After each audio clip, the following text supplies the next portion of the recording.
Hello, hello out there, everybody. Ladies and gentlemen, boys and girls, thanks for joining us this evening. I'm Andrew Jackson. I'm joined tonight with the ineffable Ryan Lee, One Don Pro from the American Go Association. Ryan, great to have you with Good us. evening, everyone. It's good to be here again. Joining us again from the East Coast, where it is late and dark. How you doing today? You doing all right? I'm good. Yeah, you doing all right? Doing well. How are you? Hanging in there, hanging in there. I think it's been a busy week, that's for sure. But hey, we got a great go game tonight. Yeah. This is uh Second day and it's busy already. I know, Tuesday. It feels like it should be Friday. Anyway, if you just joined us out there, this is the LG Cup, the semifinals between Zhou Ruiyang and Park Junghwan. So we were just talking about if these folks have played each other before, and we were hearing that they maybe have Yeah. played in the M Lily Cup finals. But That's what I heard too. that's what we heard. But anyway, we haven't tracked that down. Otherwise, we were talking Not about the final though. uh-huh. Mm. In the I final, think they have. you I said think they may have played in the Emily Cup, but got it. definitely not the final because we know that the last final it was between Kojie and Lee Sedol. That's right. That's right. We were there for that. You could even check it out in the archives. I think Myungwon was doing some commentary. It was good stuff. So what do you think? What do you think we got in store today? Oh, it's very interesting because this time the other couple of players, Uh-huh. On it's the other side also a of the China bracket. versus Korea match. That's right. So again, this is the semifinal, so we have four players here. Mm-hmm. So yeah, this is going to be a big game. The, So these two, they're both world champions. Zhou Ruiyang, he won the Bailing Cup in mhm. 2013, and Park Junghwan, I'm pretty sure it was the Samsung Okay. Cup. We'll pull up Could those be, statistics there at the but very recent world right. champions. He's definitely folks at the top of the game, no question. In fact, we can Yeah. go ahead and take a look at the head-to-head. Apparently, from our games, this is actually the first time I think that this is only the second time that we've seen them play each other. We only have one other game on record where Zhou Ruiyang emerged victorious. Zhou Ruiyang 25, Park Chung-hwan 23. Zhou Ruiyang currently ranked 10th. These ratings are according to GoRatings.org, which is not the ratings of the China Chi-Yuan or the Korean Baduk Association. These are GoRatings.org. You can see it. It's a global one. The international tourneys past the semifinals, both of them making a lot of progress. Zhou Ruiyang advancing past the semifinals 6 times. Park Chung-hwan has been past the semis 14 times in international tournaments. But international titles, each of them has only a few to their name. Zhou Ruiyang has only got one. Park Chung-hwan only has two. So hopefully these folks are looking to see if they can get through to the finals, make the win. So, as we were saying, though, on the other side of the bracket, we've got another Korea China matchup between Shin Jin Seo, who's the prodigy. Is that the term you'd use? He's certainly making a splash. He's only like 15 or 16, right? Yeah, yeah, he's definitely up there, and he's very young, very promising. And who'd you say he was And playing? I heard he was Lee Sedol's student, but No way. I couldn't. Yeah. Oh, I didn't know that. Um, his opponent is I Oh, I we're don't think blanking on it. I don't think people heard of him. His name is Dang Yifei. Oh, He's not very really known outside of China uh huh. yet, but you Yet, could but he you will could be, see huh? him very soon. Yeah. I think he's going to be making a splash. All right, so he's another player for us to keep an eye on, together with Shin Jitsuo, both of them up and comers. So, all right, you want to dive into the game? Show us what's going Actually, I on. wanted to add to the Zhou Young versus Park Jung-hwan. I've actually seen them play in person. Oh yeah. Actually, this year, early this year, I was at the IMSA Elite Mind Games, Uh huh. and in the China-Korea matchup, so it was a men's team tournament. So there were three players, Uh huh. and they played. No way. And I've heard from league matches because in Chinese league they have these Korean players also in them, and Park Jung Hwan he's a main player for one of the teams. Sure, sure, sure. Sort of a free Sorry, agent gets drafted for the local teams, right? well I wouldn't call that free, but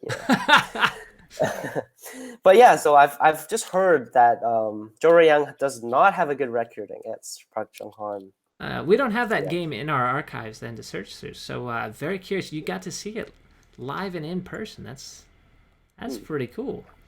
All right. So I guess with that as the preamble, maybe we should sort of dive into it, see what's going on. Yeah, let's see. Remember to put the So demo Park going. Jung-hwan black. And so far, this is looking similar to what we had last time. And yeah, again, this opening, as we said last time, Mm-hmm. it's getting sick. So this approach is kind of new recently because Mm-hmm. the upper approach, black gets territory and it's just so played Played that out, people, even maybe you could you yeah, say it's played out? I don't know. yeah, I don't know. You get these trends that sometimes get played a lot in Mm-hmm. maybe 10 or so games here and there, and then all of a sudden people stop playing them. So maybe we're gonna see this approach from now on. Huh. But we'll have to see. So I guess classically the idea here is you'd get a pincher, right? Pincer. You'd get the three space, low pincer, and it would I be saw sort that of coming. ideal. Won't be the last time, I'm sure. Yeah, so I guess the two more common moves I would see would be here Mm-hmm. the four space pincer. Mm-hmm. It's Mm-hmm. sort of like I'll just extend myself, and you can do whatever you want to this stone in the lower right. A little brief correction from our statistics department. Apparently, they've actually played a number of times, and Park Junghwan seems to generally get the better of it. Apparently, they've played 13 times on record, and it's 11-2 in Park's favor. So, based on that, you might say that he's the favorite tonight. But I guess we'll see how things are going. Yeah. All right, Okay, sorry. so Yeah. yeah, you're right. He played the three space Mm. pincher. Pincher? Are we going there? Yeah. Okay, so the common Joseki here would be to jump. Mm. And white takes this, so there's a simple version of this where black extends and white sort of gets the corner. Mm-hmm. So this is one of the more common variations, but Park Junghwan didn't choose this variation. He actually chose to push one more. Oh, a little So, more solid. so going a bit slower, we can see this 3-3 works because black is unable to push locally because of a weakness. So if black push and cuts, it looks like white into trouble here because if white extends, then black can cut away this stone, right? Right. But the thing is, white can push first and then extend. Got it. And now white can sacrifice that stone. And this is a catastrophe for black. Yeah. So the push and cut generally doesn't work when black extends at n3 directly. So in the game he chose this is more territory oriented. Okay, and I guess maybe it's also preparing to push through, or is it just Sorry, push through where? push through at Q4 later? Oh, maybe. Maybe. So the reason why this black does this first is because the R9 stone is pretty far away. Hmm. Even though sometimes it's bad because this black exchanged an extra push on the third line, which is generally not beneficial. Right. But since the pincer stone is actually quite far, and if white invades, then black can just sort of run with white. He has enough room to sort of deal with that. Yeah, to just sort of go lightly here. Okay. And N4 is far enough away that it doesn't bother him. Huh? Yeah, Makes sense. so that's the plan, Okay. at least. But we can see that white still plays here. So here, this is actually a trick move locally Huh. because it lures black to push and cut right now. Well, we just learned that if I crawled again to do that, why not go ahead and do it? So the reason is so white can push and cut still. And in order for black to not lose the outside, so if black Atari is here, then white would get the outside, right? This Sure. stone is laddered. So black almost has to respond here. And then white can extend. Oh, And this gosh. is actually a very interesting state. We actually showed this last time, right? Yeah, two stone edge squeeze comes up all the time. Yeah, so I mean black can go here, but then the corner is Gone. taken by white, and also the center is still okay. I mean, so this would not be ideal. You'd It's almost not like what R9 Black's to be original closer plan. if you're going to do that, right? Yeah, exactly. So since the R9 is further away, if black plays out this variation of this beautiful shape, white actually has a very good move right now. Oh gosh. Can you see it? S7. I would start reading S7, R7. I don't know if R7 doesn't look very good.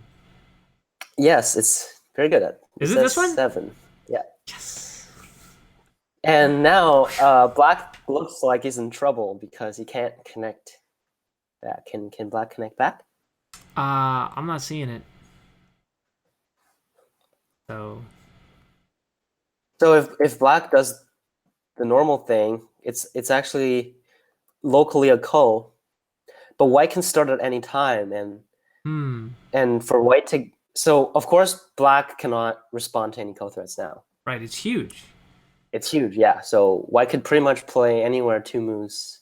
So it would end up something like this. Phew. And black just ended up with the territory he started with, right? Like this isn't. Yeah, it's not that much bigger than what black started with. Exactly. So I guess you'd look at this and we'd say this would also be a disaster for black. Yep. Okay. So how do we counter this trick play then? Oh, 1 second though. Black can actually connect back like this. Oh. So if white extends up, then black can connect like this. Sure. And if white resists? And if white resists, black can honey directly. Oh, and now he's got a nice little double Atari. And now if white cuts, then there's this boom. Atari. Right. And then Atari. Right. So taking this stone does not extend a liberty. Right. So this way black connects, but white lives in Sente, which is actually a very interesting shape. So white lives, and then black has to connect here. He can't. Oh, I guess he can't. Oh, he can't. That's the best. He can't do any. Yeah. So you might like this. Kind of looks like the shape, but of course you get this Atari. Yeah, then you kill yourself. So this is actually the best move locally, and then it's white's turn. Oh, that's kind of. And then the bottom is all. Yeah. Yeah. Exactly. So. Can't say it's good for black. Can you say it's good for white? Well, yeah. Okay, so we can say it's good for white. All right. Well, if you say you can't say it's good for black, maybe it's not actually.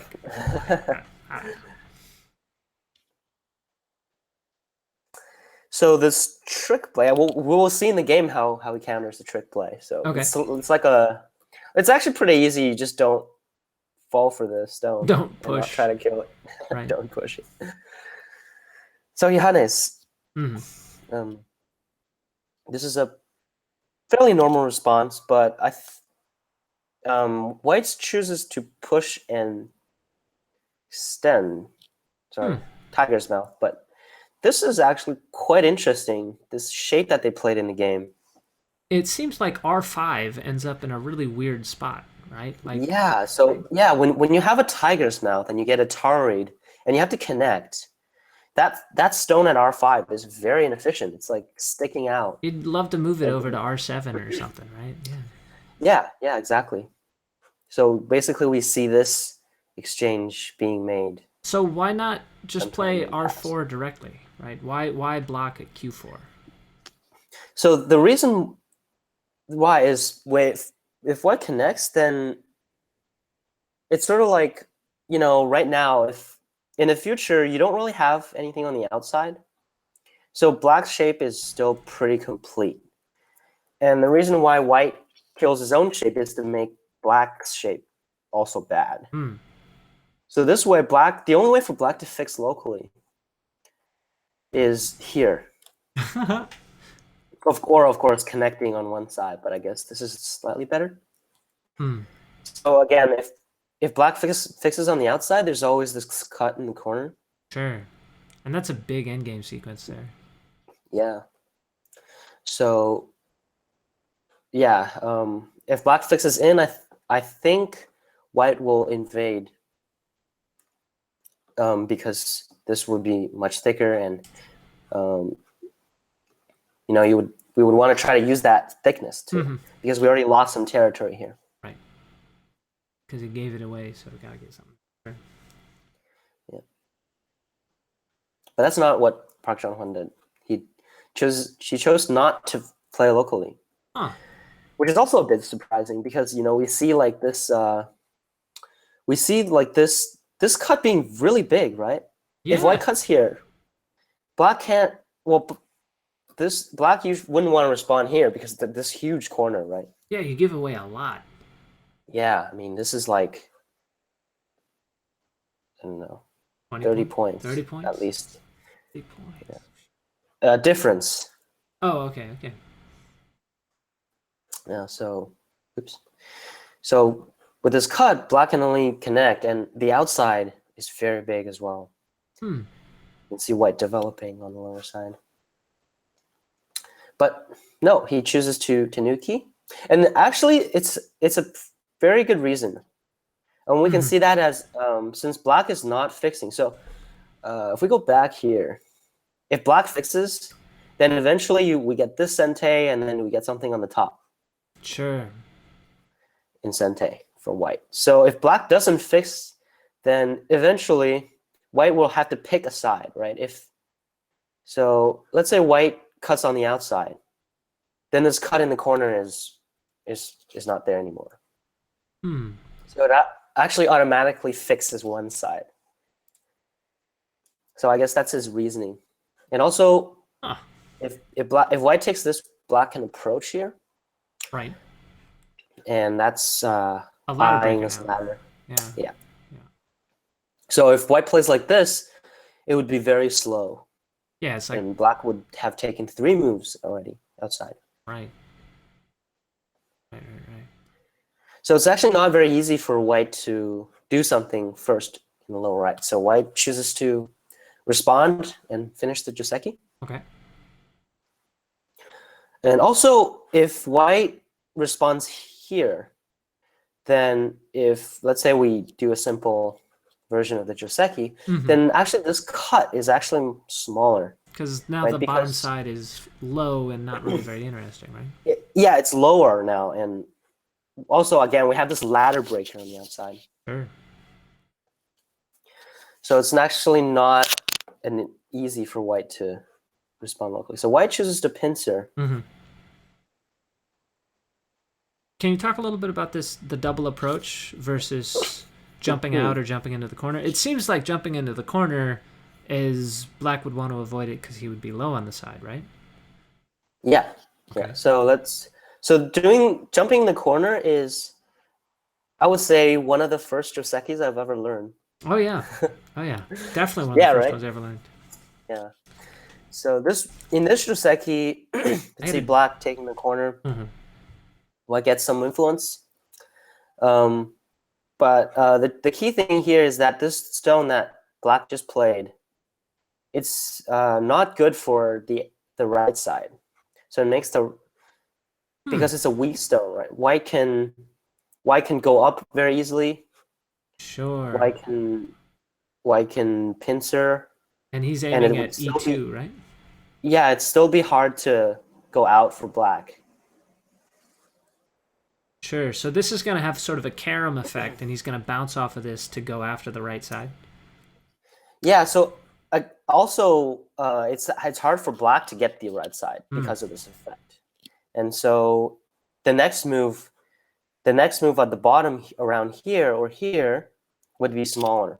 Right. It'd be lower value. It makes the whole bottom side not very interesting. Yeah. Okay. How you doing there? Do we need to get you some tea? Are you going to be all right? Some folks are curious if you'll make it through the whole broadcast. Can you reassure them that you're of sound mind and body? And Sumatra. That's right. I'm fine. Great. Great. We'll let folks know. Hear that? He's fine, everybody. He's fine. All right, so the double approach happens. Yeah, so this actually leads to some very complicated Josekis. It seems like this is a new one with the two-space low pincer that they're playing these days with C9, right? I feel like I am seeing more of this shape. Yeah. I don't know if that's just For me, but C9, it seems there's that way. for this two-space pincer, you can't jumping out is not really a good option just because the stone is much farther away. You can't do the shoulder hit that you'd do if it was the one Yeah. space low. Yeah. So it's hard for black to settle. If you look at it in a different sequence, it's sort of like you approached and then jumped directly. Which in that case, white pincering would still be an okay move. So if you look at it in a different way. A trick to get black to play the move he didn't actually want. Yeah, you can kind of see it like that. Maybe it's so not there a are two. Trick. All right. There are two pincers here. The high one and the low one, and I guess I'll go through them quickly. So in the high one, the aim is to get the corner. And if white blocks this way, then it's a white gets outside, black gets the corner. Joseki? Right. And which in this case would be okay for black because black gets sente and black can come back and fix here. Sure. And yeah, I think white would probably not be very good here. So in this game, white would. So this is the other variation. White can choose to Tiger's Mouth and take the upper side. And I guess it always feels good as black to connect to the F4 stone because it's high, right? It's kind of, versus in a way, but the drawback to that is it's gote. Okay, so that's what the trade is. Yeah. So black has to spend another move, which is unideal, of course, because white can just cut and ladder the stone. So black would have to find something else there. Yeah, so I think that's why in the game black wanted the lower approach because he wanted the stone to be one space down, right? If this stone was here, right, then he can just tanuki. He can just take this side. And that would be very big right now. Okay, makes sense. So I guess that explains why he does the two space low, and that's kind of what happened, right? He was able to end up getting sente, if I recall correctly. I'm struggling to bring back what the actual board position is. But. Yeah, so that's what he does. We can see this Joseki. And again, since white already when the F3 stone is there, white actually doesn't want to block here because if white blocks here, black can wedge. And then now this shape is bad because locally white has to connect. Sure. And now if we go back to the shape, black can get this hane. He might not play it directly, but this hane is extremely painful. Sure, so painful to make anytime you're making the power square. And you're the power square. That's right. The power of learning these names. Two empty triangles put together is the power square. That's right. Power square. Yeah, so this shape is just much better. And we can see that when the stone is up here, let me just put it up there. And now the reason why black doesn't wedge is because even though white is in this shape, this stone at F4 is being attached to a wall. Right, it's blighted. Yeah. It is unhelpful. Also, he doesn't get the hane. Right, the hane is not sente. Yeah, exactly. This hane is gote now, just because of the stone in this position. So in this case, with the low pincer, white has to respond here. Okay. And this would be the Joseki, in which, of course, black would approach here. and develop on the upper side. And in this way, you can see that although we played sort of two locally okay positions for both sides on the lower right and the left, we can see white's stones are sort of in awkward positions. Whereas blacks are kind of working together, and he was able to get sort of what he wanted in both situations. Yeah. And I think a good message to take from here is that it's easier to take territory because for territory, it's like what you have already, right? But with influence, it's really important to worry about which side you take. So like in this case, we can see this influence, like this wall here, right? It's obviously facing this black stone. But since this black stone is far away, it's sort of limiting what white can do here. I find these are always the hardest to judge. Like how can I judge if I'm neutralizing that thickness or if I'm just going to get attacked by it? I find it's very difficult for me to evaluate whether the stones there are dealing with the thickness or if they're just being subject to it, if that makes sense. I don't know. Like you say, it's both. R9 is both there and ready to be attacked, but it is also sort of limiting the influence, right? So I can see that. Like if it's here, but of course, if you had a stone that's like attached to the wall, then like at B, then it's definitely not doing anything. That's definitely not limiting the wall, right? For sure. Yeah. So what I was trying to get at is that since white's stone, so white has a follow-up move here, right? That also gains some thickness. We can see that white got a little bit of points, maybe like a few points, but it's mostly like influence, like on the lower left. Sure. But we can see that after this Joseki, black is not really influenced. So black is all settled, and what can white do locally? No right? White can only, it basically has no effect.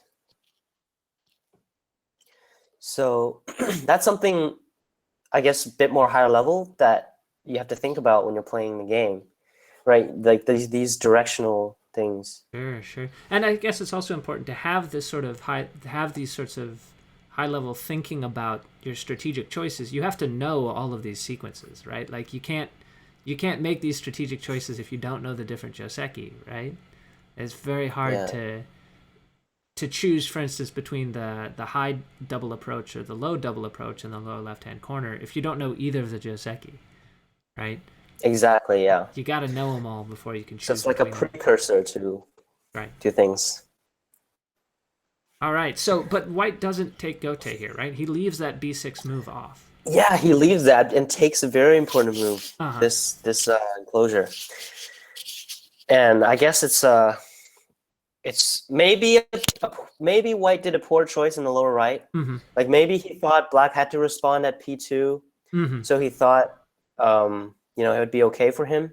But maybe I think black tanuking on the lower right caught him by surprise, because we can see in the opening black is very fast and has a lot of territory, and it's hard for white to sort of develop these, especially this thickness that I keep talking about. But this is very important in the game, right? Since white has this, this thickness here that's not, like, he has to use at some point in order to balance this territory that he lost in the lower right.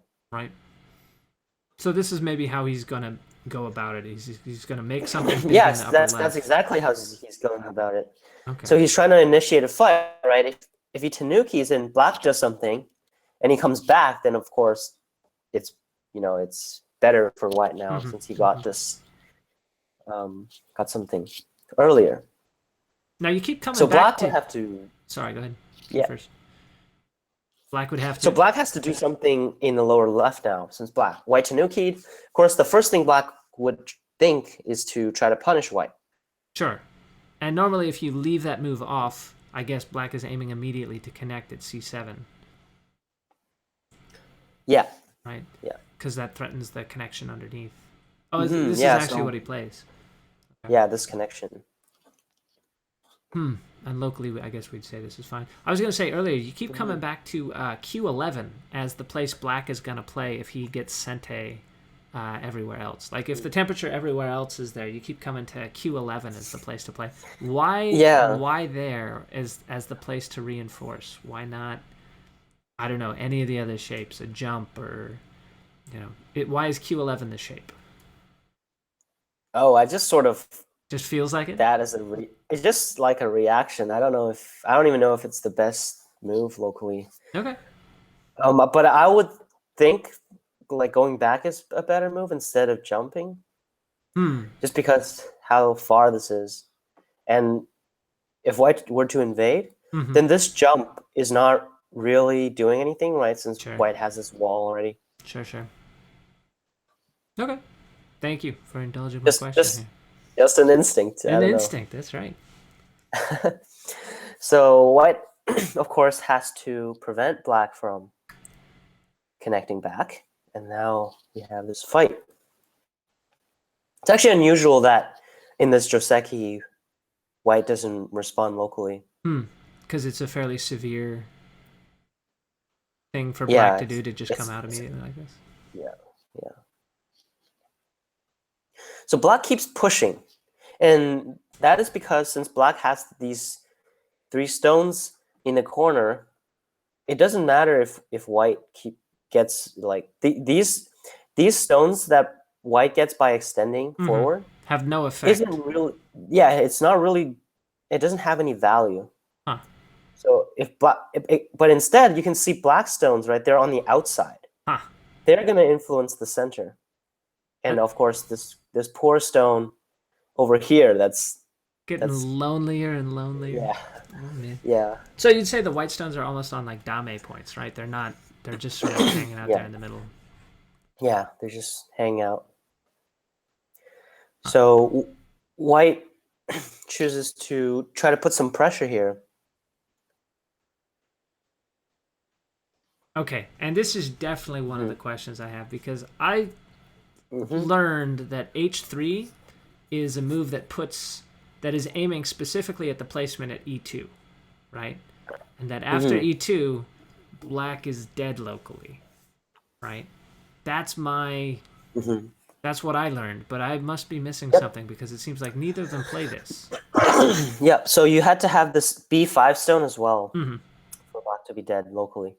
But yeah, so he does have the B5 stone though, right? Like, yeah. So yeah, he's got it, right? So yeah. So here right now, we have to look at this white's weakness, right?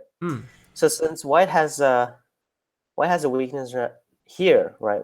Black has this cut. Sure. And if white extends, then black can, of course, white. Well, actually, white doesn't even have enough liberties. Aha. It's actually it's a pretty obvious life and death situation. Yep. 3 versus 4. Sure. So white has to respond by Atari. Right. Right. But now it's maybe a bit complicated if black extends, but black can Atari on the second line. Oh, and now he's just gonna win against those 3 stones. I see. And this is again where M3 seems to be coming in handy for him. Yeah, and even if we have this exchange, it's still black is still okay. Helps. Yeah, that's super cool. And sorry, you just might want to show that black can connect underneath, right? Just a few moves for the key players in the audience. That's right. Can't block. Connected. But of course, white wouldn't get the sequence right now because, of course, white has a cut now here. So I didn't show it because it wouldn't really happen. But Still, so of course, black would do so something on the outside now. So black would Atari first and run this stone out.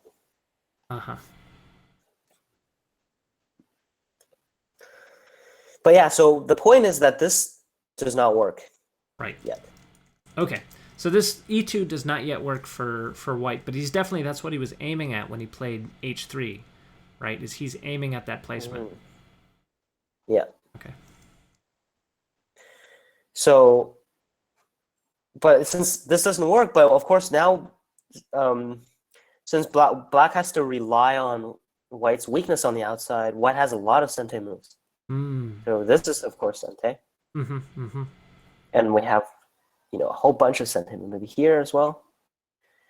But it's just a matter of using the sente moves. Sure. So, of course, white would have to do something on top now. Since black has this weakness on the lower left, starting a fight here would be beneficial.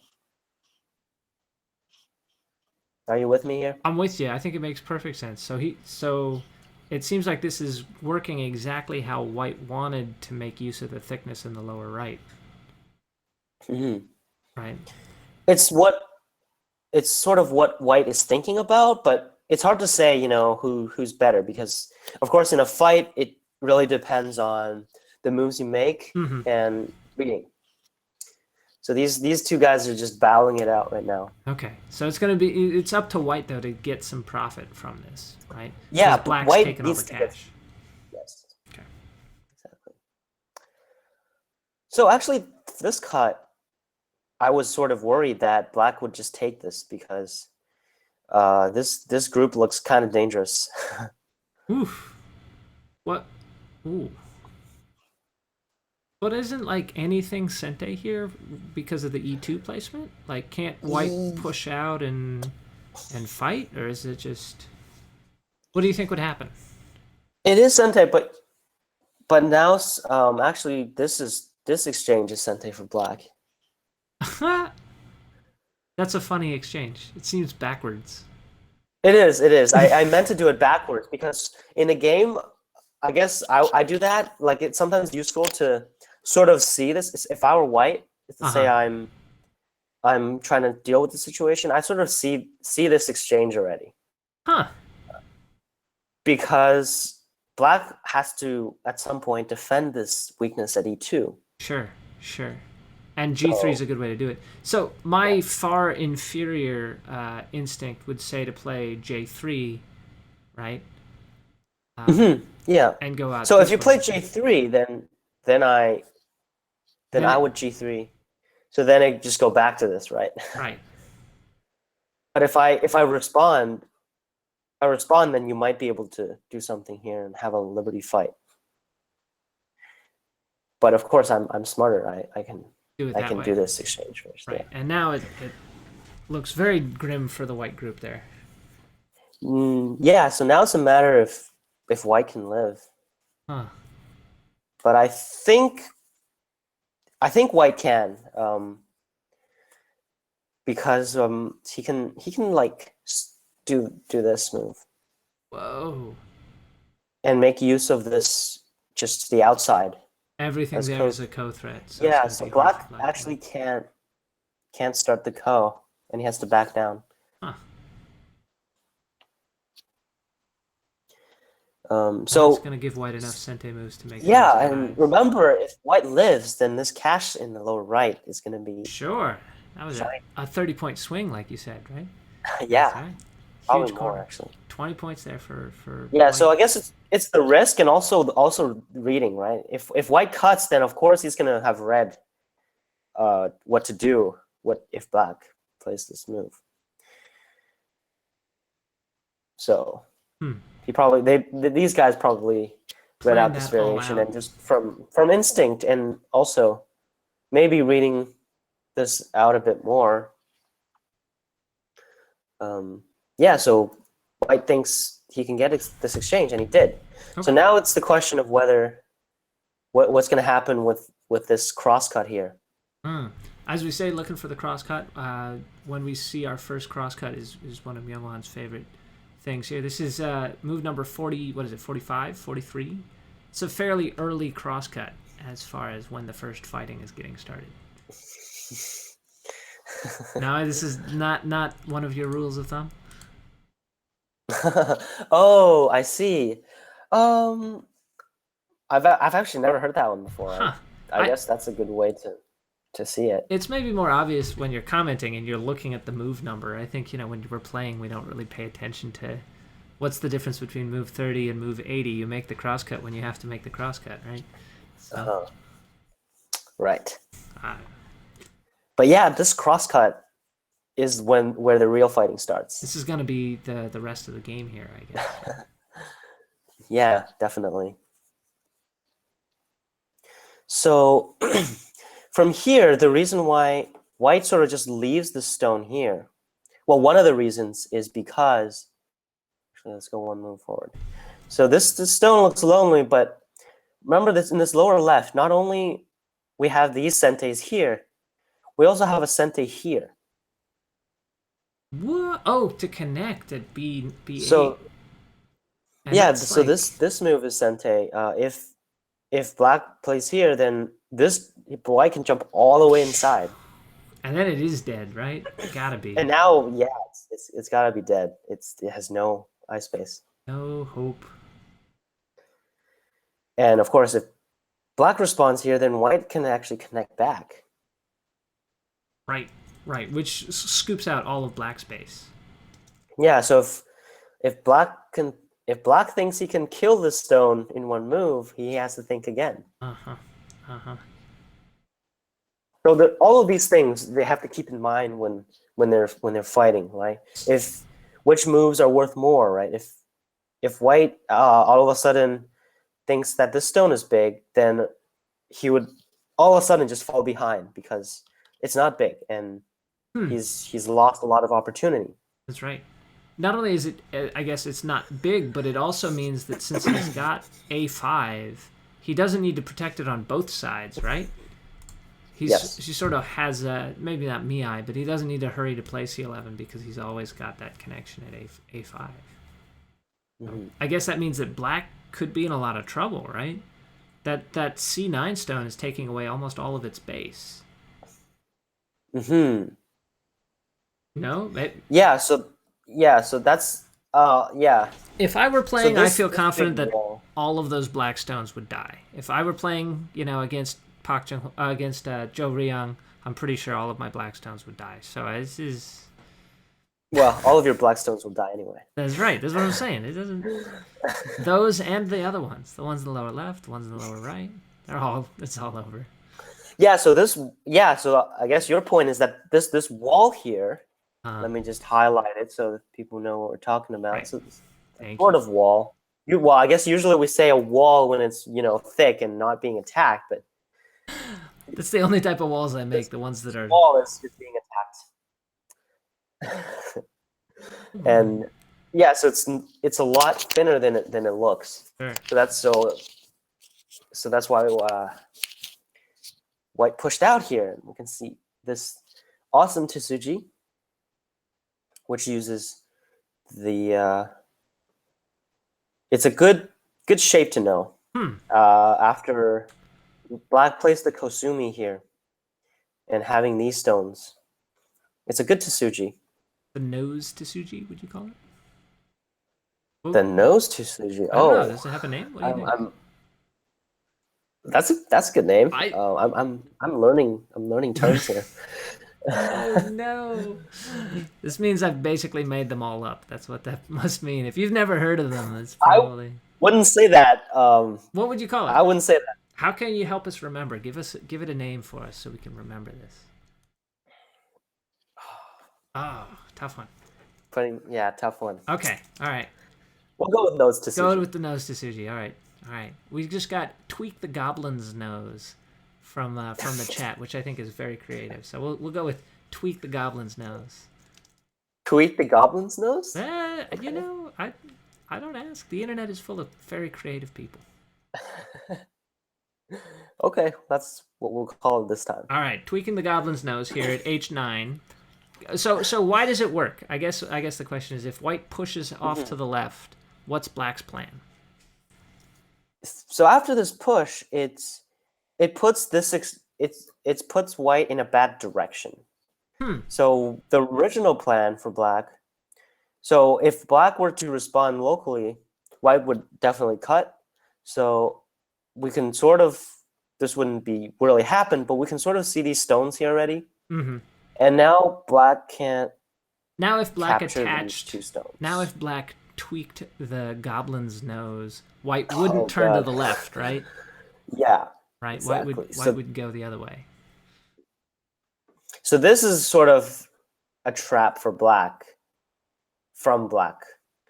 So if it happened this way, now if white cuts, and now these three stones are dead. So that original plan of push and cut would have to fall back. I see what you mean. Makes it go in the wrong direction now is pretty clear because that exchange is almost black's right. Is that? Yeah. And this Hane does not work. Huh. As the stone will die. Got it. Or ladder, but this is probably better.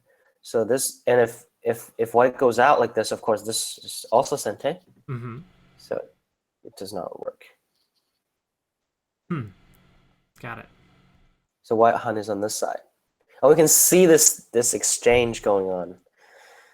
So this is like a probe, right? We said that if white turned on this side, black would Hane. Mm-hmm.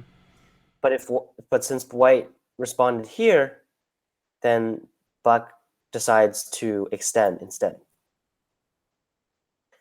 And the reason for that is if white pushed, then black has a lot of options now. So black can choose to extend back,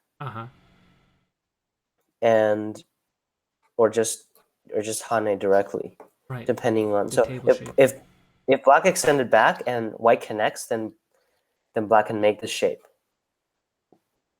and which is a good shape and going out, right? And of course, when you're fighting, having a shape is pretty important most of the time. Mm-hmm. And if white makes a tiger's mouth, then black's already connected, right? This is sente. Right, he's got that sente. And he can make another shape outside. Okay. Any names for any of those shapes, or that's just shapes? We can ask the chat. We'll ask the chat. All right. I'd like to phone a friend. Use the lifeline. All right. So what happens here? So instead, white decides that he's going to Atari over there, and so white has to fix this cut here still. This cut at J8. Right. So if white does something, then actually black can just cut. And magic move here. Oh, F9? No.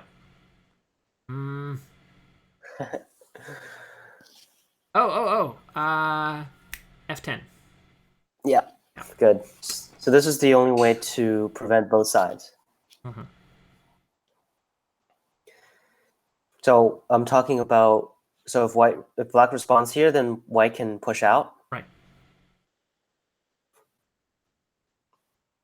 And if black responds here, then of course white can connect back. And this one move just prevents both. Perfect. All right, so white plays on the outside. Remember these three. So since black deals with this wall that we were talking about, these three stones are still. I think that's what white is after now. Right, he's had to pay attention to the left side, which means that his those three triangled stones you just showed aren't getting any love, so they're going to be the ones that white's going to turn to next here. And so, of course, black wouldn't want white to get a flower here. A flower. So he extends a flower. Oh, sorry. Is that not what you call it? No, I guess they call it coconut. They call it a coconut. A coconut. Yeah, that's panuki. Apparently, is coconut. I've heard that. I've heard that word before, but not coconut. Well, apparently this. We were talking about how this is all the influence of the Ishii Press books. Tsuji, Life and Death. They're like the only good English Go books. You probably skipped reading them, because where did you first study Go? Right? I started in China, so I was in a pretty intense training school. Right. And so you learned the whole. We were. For this one, actually, in this particular shape, we learned this as if you take a panuki in the center, you get 30 points. Yeah, it's worth 30 points. That's what they say for us as well, 30 points. Oh, really? Good. Yeah. Absolutely. Same one, only that we call it a coconut instead of a flower. So, yeah. Okay, but yeah, so I guess the learning Go in the Western world is Hmm. a lot different than in an Asian community. Well, for one I thing, assume. apparently we all read the same books because those were the only books. So, what were your Oh, textbooks? Were okay. your textbooks written by Ni Xieping or Yeah, yeah, Ni Weiping? and Li Cheng-ho Li actually. I read Shanghao? a lot of his books. All right. Yeah, and yeah, we would. I remember just training, and it would be like full day training. We would just do.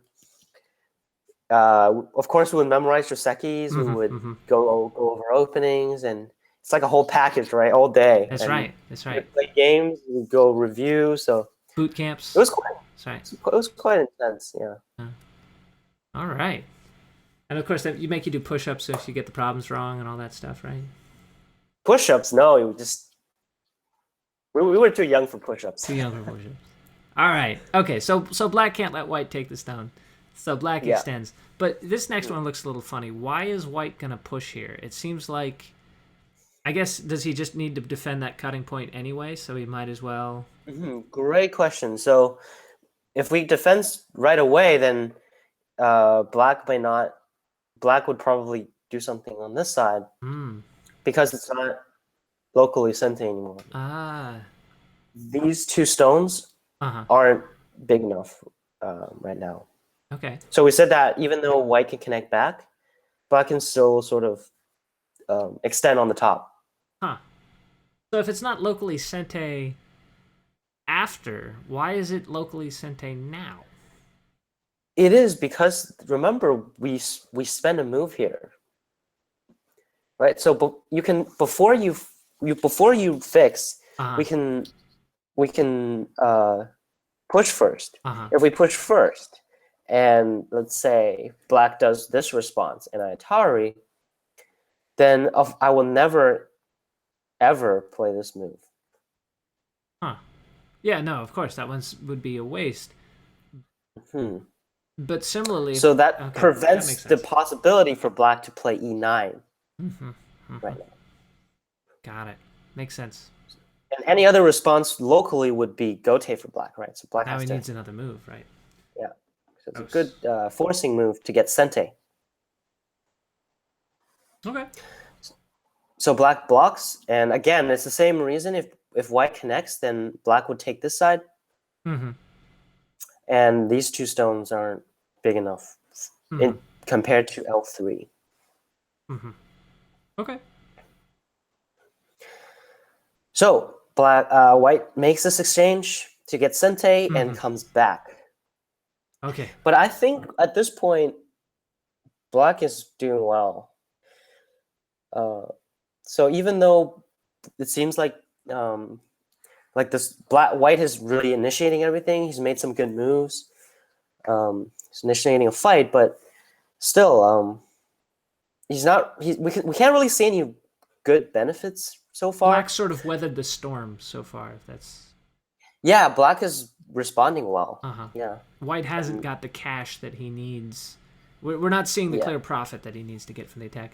So Mhm. why not play G11 right off? Oh, I think.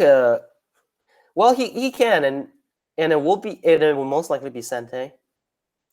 But I guess it's sort of, you don't want to exchange things that are unnecessary. Mm-hmm. If I were to play on this side and I get a ko, eventually this might be a ko threat, right? Sure. Sure. So you And want to also, leave it until it actually yeah. becomes needed. Yeah. And the main reason is because black would never play here. Sure. Black would never play on this side because this side is not as big right now. Hmm. Hmm. So since black would definitely play somewhere here, um, probably here, Mm-hmm. and so then there's like white will get this. Oh, actually, this is exactly what happened. So why would get this anyway? So you would So you didn't need we to do it exchange until you this needed move. it, right? Yeah, Yeah. but we need it when the next move becomes black. So when your opponent's next move becomes big, that's when you need it. Okay. Okay. So after this move, let's say white does something. I don't know, something here. After this move, black may play here now. Sure. So now this place might become big. So that's when white needs it. Hang Also, on. Hang on, I'm yeah, getting sorry. a message. I'm getting a message. I've apparently misled the viewers yet again. Panuki does not mean coconut. It apparently breaks up into pon and nuki, in which pon is supposedly the imaginary sound of a stone being captured, while nuki means taking out. This is from the Twitch chat. Thank you very much, Lost Jack, for chiming in on that one. So I don't know where I got that it meant coconut. I apparently just made that up wholesale. It's flower. It's a flower, guys. You heard it here first. I apologize. I need to stop trusting you, Andrew. You started? What? All right. The real lesson is not to play the Sente exchanges until you need them, right? So I think we can all agree that's the real moral of this story. Or not. I mean, don't take my word for it, right? It is. I'm not to be trusted, but that's what you said, I think, fairly well. Yeah, that's what I said. All right. So black develops off to the side here. What do you think? Yeah, he's running his stone away. And so that's the sequence. White exchanges a Satari. And it would seem that white still needs to fix this ladder, right? It would seem. Yeah, so I guess that's a good telltale sign of the state of this game. White is being more aggressive, so I think he's unhappy about the state of the game right now. Okay, so because white isn't taking the time to go back, we can assume that white feels like white has got to be making things up, huh? It also makes sense because he's trying to get something on that side. And whoa. Oh, this is surprising. I guess this is where we started. So you haven't seen these moves yet, huh? No. Oh, I got them both up here, so I sort of know what's coming up, at least a little bit. Okay. This takes your breath away, huh? What is it? What's your reaction? So what's your instinct here when you see this? I'm very surprised about this move. My instinct would just be respond somewhere here. And just dare white to kill the whole group? Well, I think black needs to. Or maybe in the center, one of these. Depending on. So, of course, the things I would be reading now is what would happen when white makes this cap. Oof, that does look extreme. So now, of course, I'm looking at attachment, right? If I attach, this white needs to hane. And if there's a cut, if I can go out like this, but if white just cuts like this, do I need to block? Do I extend or jump or do something? Is this sente on the tengen? So looking at just sort of these moves, and it sort of looks like more dangerous than it needs to be. So I think my move would probably be somewhere here. Sure. I think it'd be sort of the normal move. Okay, so R11 responding locally to the cap makes sense, and M10, responding to the immediate danger makes a lot of sense. So what is P7 doing? Well, that I don't know. I gotta ask you the tough ones, huh? I don't see how this is. I think he's really aiming at this M4 escape here. That would be the only explanation. Because now if he escapes, he could actually credibly attack the whole white group. Yeah, right? Yeah. So he's not even looking at this as a wall. He's like he thinks this is weak. So he's trying to threaten this, right? That's what I think he's doing. But I mean, I can't. Maybe he sees this exchange benefiting, and he might go back to the center to jump. Oh, and he does. Okay.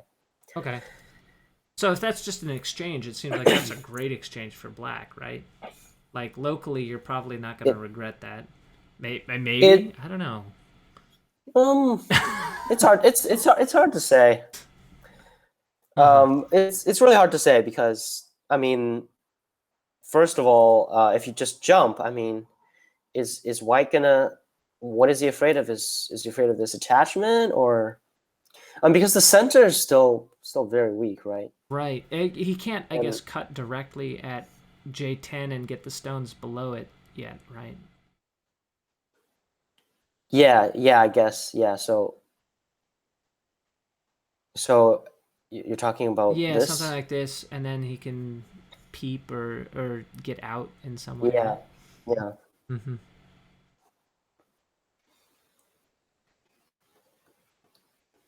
So I think this would be the normal move.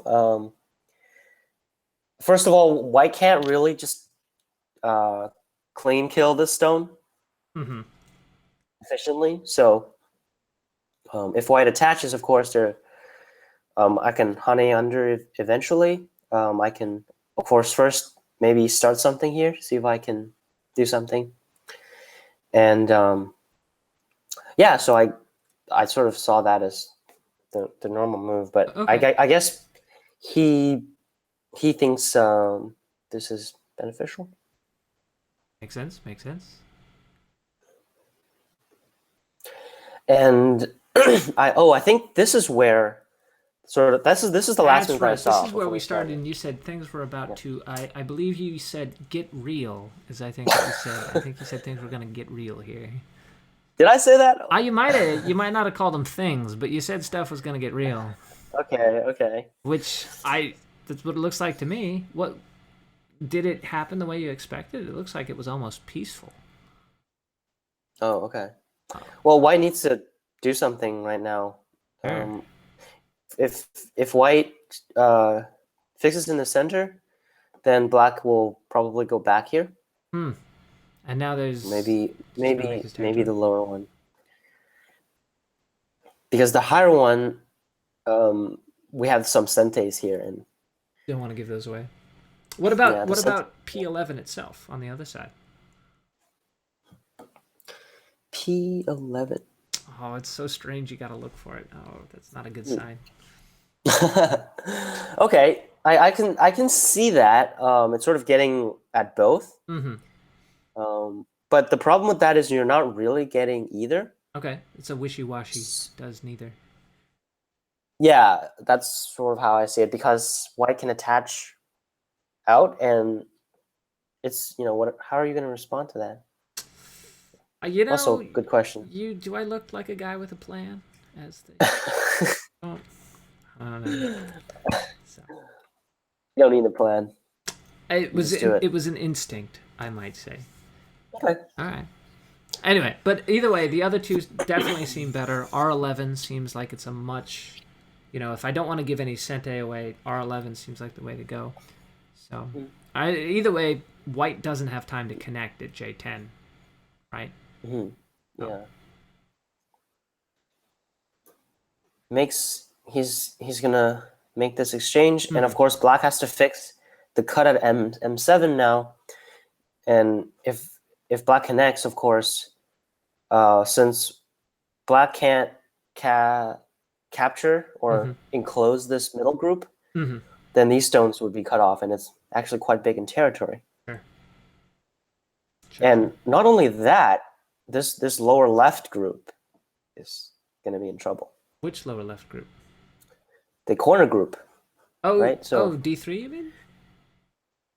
yeah, so this E2 is going to work now because Oh, that's these right. Because stones are there's no dead. more outside. Oh, that's right. Yeah. Yeah. Yeah. So these stones are absolutely critical right now. Uh huh. He can't lose them because if he loses them, he has to go back and protect the lower left-hand corner. That changes Yeah. the stakes on this considerably here. I've Yeah. got it. Okay, so definitely going to push and cut. Okay, he doesn't. I guess now. He's getting the sente. Okay. So this is a forcing move. If in later in the game, white might not be able to get this. If the center fight gets intense, Mm-hmm. black might just sacrifice this group. Got it. So he's getting the sente, and this move is a forcing move to.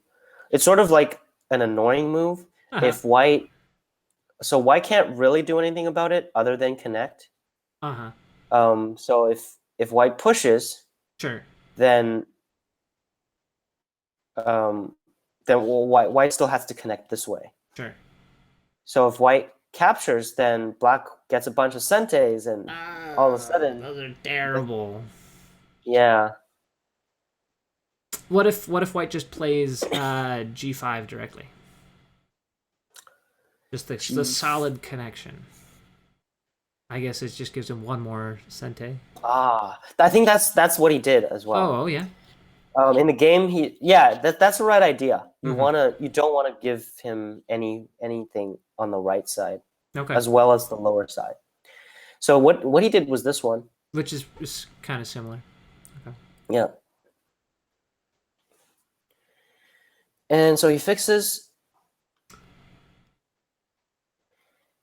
and I think he's trying to get at M3, maybe making some. yeah. Ah. Okay. So this is good because if I do something on the outside and you run out, Mm-hmm. then I actually have a ko here. Whoa. Whoa. And I guess it's kind of free, huh? Yeah. So Because black would um, otherwise think that running out that ladder stone is a done deal, but it isn't. There's actually a ko here now. mhm. Without this stone at N1, Mm-hmm. there's no ko. Huh. So that's kind of similar. Mm-hmm. I guess that explains the timing of M4 here, Yeah. right? So So now um, I don't know what they're trying to get at here.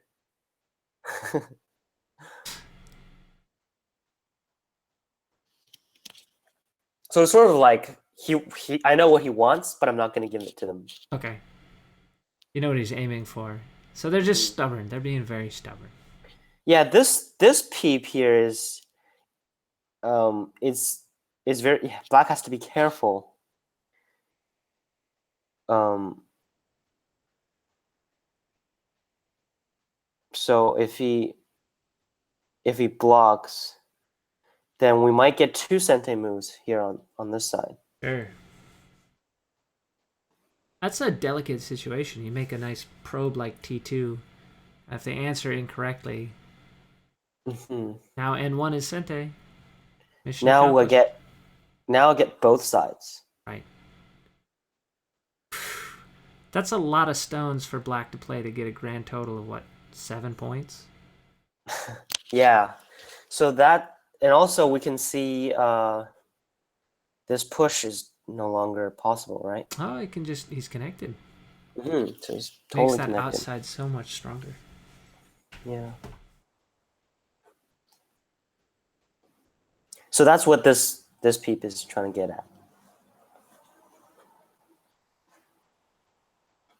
And nope, he plays this directly. And so here, this is black getting an immediate sente here. Hmm. Right? So white can't do this now Mm-hmm. because now these two stones are dead. Right, N1 These two isn't stones. on the board already. There's no ko. Mm-hmm. Right. And there's no chance for white to exchange this ever Right. Because during just this hasn't whole happened. sequence. Yeah. And I guess he So can't make yeah. good on his threat at S2 because if he makes good on his threat at S2, black is going to go after the entire white group in the lower left, right? Yes. So if he makes this at S2, then black will cut. Right. And now actually that whole white group looks like it's dicey. Okay. So yeah, we can see here black making an immediate sente. Mm-hmm. So but from this whole exchange, the white really just fixed this this ladder breaker thing. And he got some extra stones in the bargain too, right? He did get extra stones, but he also made this peep at E2, right? Mm-hmm. And he also got Gote. And at a time like this, the center is Ooh. very important. So those extra stones maybe aren't as good as what he gave away to get it. Hmm. Homer. We can actually look at the state of the game right now, so we can do some counting. Whoa, whoa, whoa, whoa. You said look at the state of the game right now, and I thought, does he mean counting? That would be. Anyway, while you count, I'll let folks know what's going on here. This is the LG Cup semifinals. It's a pretty big deal. This tournament, it is. It's been going on a couple years now. Let me see. Let me see what I got. We got. It was launched in 1996. Couple of years. A couple years. So in my years, that's pretty old. It's been going on for 20 years. Top prize varies, of course, according to your currency conversions. It's about $260,000 for the top prize. 32 players in the main draw, and they're playing these games in China right now. Although I guess this round must be in Korea, right? Because the time is so much better for us.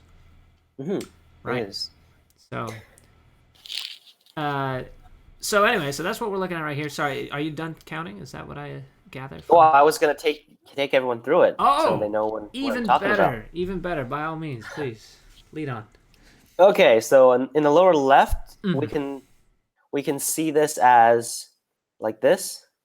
White gets this exchange, so black has about, I would count about 8. Okay. So we said 7 for the lower right. So that's 15, and plus maybe 11 points on the top right. 26. And the left side is kind of difficult because we have these 2 stones that we said is not completely cut off yet. But we still have to. Well, I'll go with like maybe 5 or 6. Okay. So that brings us to a total of, what was that, 40 something? 40. So it's 26. So 30, 31. Oh, 31 for black. That's all? 31? Yeah, that's all. Huh. But I didn't count any potentials, right? Remember, I'm just counting just the pure solid points. stuff. Right. Yeah. And for white, this lower group. That's basically all of white's territory. As far as solid stuff, right? It has 12 points.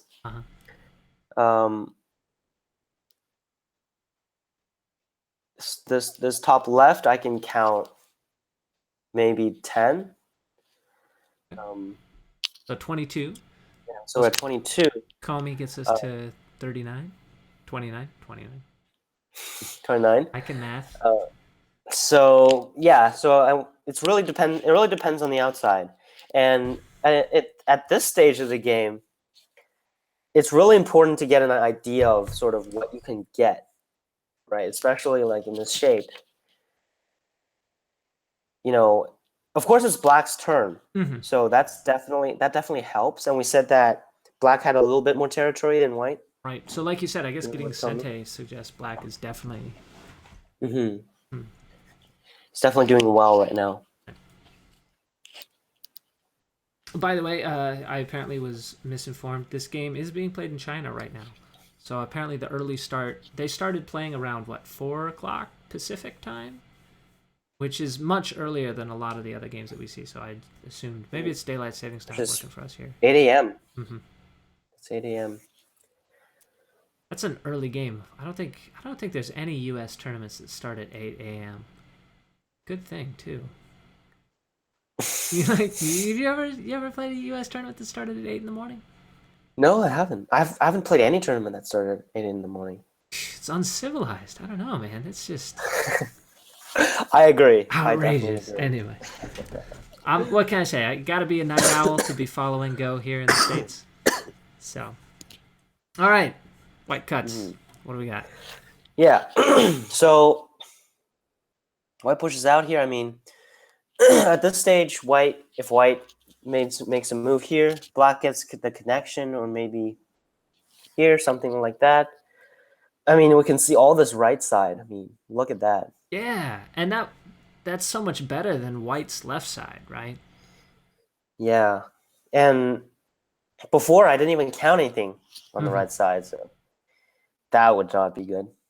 Actually, here's a So question. white sees, Sorry, go yeah. ahead. No, I was gonna say you're in college, right? Do you have any 8 a.m. classes? I'm not in college. I'm in grad Oh, grad school. school. That's right. But no 8 a.m. Yes, but college, no 8 a.m. classes for you. no, that is outrageous. But Outrageous. apparently, that does happen at some places. Sometimes you're gonna get 8. I had 8 a.m.s. I mean, I hear I had 8 a.m.s. I didn't go to too many of them, so. All right. Anyway, so Good yes, one. so white can't just let black block the right side, right? Mhm. It's you were saying. I interrupted you. My apologies. Yeah, so since White's not in a good stage of the game right now, he needs to leave the middle Mm-hmm. and do something on the right. Mm-hmm. And what's actually pretty scary is that we don't really see where White went wrong in this game. I don't know. I guess the Joseki choice in the lower left. Maybe he should have just captured at C7 and just waited. Maybe found another thing. Yeah, this group that Black this wall this wall that we've been talking about is actually more severe than we thought, right? So Which one? Black dragged this group out. Sorry, which wall? Let me label it. Thought there was only one wall. There you go. That's right. Yeah, so remember Black took Wall. out the That was a stone wall. from the unfinished Joseki. Right. And it turns out to be more severe than we thought, right? So not only Black dragged us out, he made this pretty solid group on the left side, which of course limited White's development on the left side. Right. And also he made these weaknesses for that White had to deal with, Mm-hmm. like this ladder breaker that was always there. Sure. Sure. And it seems like he handled those cutting stones in the middle. Maybe White needed to find some way to attack the H6 stones more severely, because it seems like if White had A5 in reserve, right? White has Mm-hmm. A5 to be able to attack those triangled stones that you have marked on our screen there. If White had A5 to attack those stones and wasn't able to, and right now they're looking 100% alive right now. Yeah. It seems like White, that A5 Sente doesn't really mean anything anymore, which means that maybe White needed to be getting something more out of the attack in the middle. I'm spitballing here. I don't know. Like you say, if we can't find the mistake here, what's that tell Yeah. us? What do you Oh, it think? tells us that Park's doing well today. He's in a good state. I mean, he's not making mistakes. He looks like he's on point, and maybe just the lower right as well. I mean, Uh-huh. we see like this sort of like a new move. We don't really see Q4. this very often in Q4. Josekis. Um, You're welcome to roll it back if you want to just go yeah, back. Q4. Yeah, exactly. So what I'm talking about is this move. So the push and drawback. So like this, and also just even starting from this attachment, It's it's not unusual. really, it's unusual. Yeah, we see like this more the invasion. Mm-hmm. Um, yeah, I guess that would be That's it. the more common move. Huh. So yeah, and apparently Joe played this move really quickly. Huh. So we thought he had something planned, but Maybe not. Huh? maybe it didn't turn out well.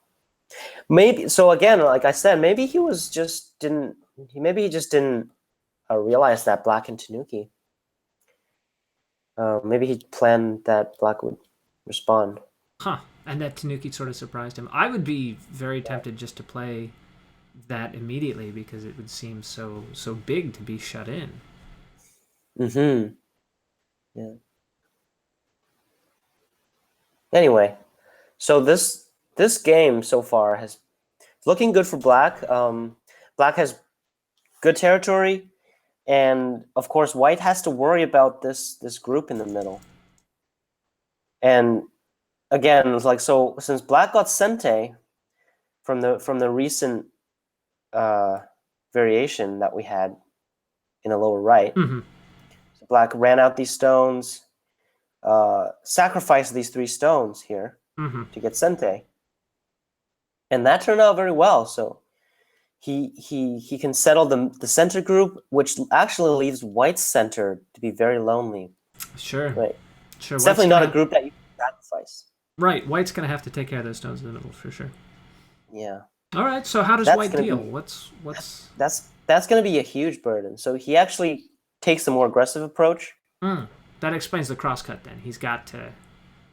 Hmm. Okay. So he plays the sente move to, I think, to ensure the connection. Okay.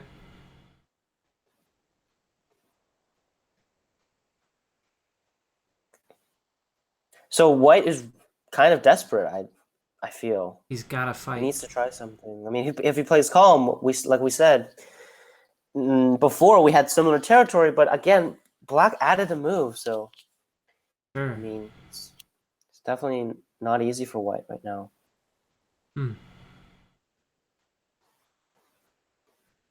So let's look at a few more moves. Oof. Yeah, he's cutting everywhere. And Black Okay. seems to be letting those stones get as weak as possible. Sorry. Mm-hmm. Okay. What do you see there? This is the state of the game right now. That's right. We're all This is caught the up. latest move. Yeah, we're all caught up. Man. Prognosis still good for Black? Is that the theory? As long as Black, I mean, Black now can't die with those stones, right? Mm-hmm, of course, yeah. And what are you looking at right now if you're White? Are you looking for some fencing in move here? Some sort of a net? Or is there I'm assuming any of those moves don't work, or else Black, of course, wouldn't play like or else this. the game would be over, right? Yeah. If a fencing move worked, then Black would have saw it. Of course, in a real game, I would read it just in case, but you know. In this case we can just assume it ain't there. In this case, of course, well, we can sort of look at some. So since White has some weaknesses, even though Black's Atari at J10 wouldn't work right now, so White can sort of try a move like this. But Actually, why can't White do a move like this? you're asking me? Yeah. Oh, cursing. You thought you were getting the answer. I did. I was hoping you'd just tell me. So what we're looking at here, Mm-hmm. we're looking at so this Atari, right? Mm-hmm. Can't do This this. Atari, yeah, it doesn't work right now. It's just gonna give it away, and now the Black stones are totally hosed. Now it's a turnover. Right. Excellent turn. What about just something like J11? I would read J11 and K11. Yeah, that's definitely your next read, right? After Right. the double Atari, not really a double Atari, but after the cut, you're looking at sort of looking up for a Tsuji here. That's sort of in between. Right. So But I think White just pushed. Yeah, exactly. That one with K11. So I guess what we're reading is this Yep. is this And I guess if White has to Hane here, and then Black would have to.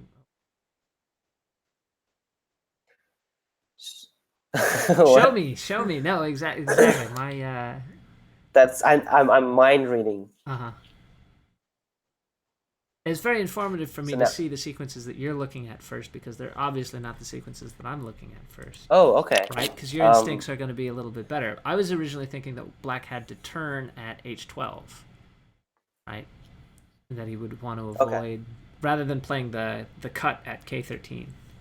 Oh, I was actually reading your mind. So you actually reading my saw mind. this, but maybe you didn't realize. Oh. Okay, so in this case, if White connects, then this take is sente. Right. So of course, then White gets netted. Right. And in the other case, White takes, but Black connects, Now, and this White way connects. it also doesn't work for White. Right. So Yeah, there's actually more than one possibility. So another possibility for black is to do this one. That was the next one I said. Yep. Okay. Yeah, so this is a forcing move. This is the only response for white. And when black hanes, white's shape is pretty destroyed. Right. So after this move, oh, this is so painful. Oh, do we get the? Would you call this? What is it? Tweaking the goblin's nose. Black can push to the left a couple more times and then hit K14. Oh, so well, white will if white Oh, I guess. just plays here, then yes, we get that. Mm-hmm. That's right. And That's tweaking the goblin's nose, everybody, as we've learned from the chat this evening. right, so there's maybe just like a capping sequence here, just because how thick black is on the left side. It's really hard for white to escape. And he needs to get a lot of liberties if he's going to make a race, right? He needs, what, 8 plus? More than 8? I can't count. Yeah, I am really... 8, yeah. If I were to say the weakest part of my game is probably counting liberty races. Yeah, so just to let everyone know, when you're counting here, just in terms of liberties, since white needs to kill black, we're looking at ignoring the outside. We're looking at this exchange, and also, of course, white can't let black capture the 2 stones because capturing it gets an extended 2 liberties. So we see this as like this. So we count no liberties for white inside. No shared liberties, just the outside. Yeah, we just count 7. 7. Not counting. But of course, that's if white plays first. Here, if it's black's turn, I mean, he gets more liberties by playing 0-7. Yeah, he gets a move here. That's of course going to extend the liberty. Sure. For sure. Okay, so directly netting doesn't work. So we've confirmed the reading skills of Mr. Park Junghwan. If not the reading skills of he is indeed intact. So yeah, white has to fix this first. So if you can't cap directly, the best way is just to fix your own weaknesses first. Right. And so this is a good Tsuji to know. Yeah, it's like you already played K10, right? Yeah, and it's actually very important not to exchange K10. Please inform us. Because I guess not as important as people will be able to see it, but eventually when you get this, there could be a liberty shortage. Oh. Yeah, that could be a squeeze sequence. Yeah, and if you've played it, then you don't have it. Of course, there's the possibility of a co-threat. So again, you don't really need to exchange something unless your opponent unless it's big for your opponent. So this move, of course, is not big for white. So black doesn't need to exchange it. That's a great rule of thumb. I feel like that's the hardest thing to teach, beginners. Is like quit trying to squeeze all of the aji out of every position. Leave it. Leave some uncertainty. Anyway. Also, if you're curious, this is not Ke on the stream. This is Ryan Lee, One Dan Pro with the American Go Association. Ryan, thank you so much for being with us. Got that all out of center. There you go. Ryan Lee. I knew you were gonna. No, somebody asked. Somebody said. They were like, "Is that Ryan Lee? Is that Ke?" I was like, "No, not Ke. Definitely Ryan Lee." All right. So black jumps out. And this next move, we have this. This cut, of course, ends up in a double Atari. And black gets connected back. Okay, so let's see what white does here. He jumps out. So now the shape is kind of awkward for white. So on the top right, we can see these 2 white stones here. They still have a lot of agi, but they're kind of dead. And what white got from this is, of course, settling this group in the center was good. You mean But white's in group? terms of benefit, all white got was Yeah, white these got 2 nothing, points right? at 010. Yeah. Like white has zero.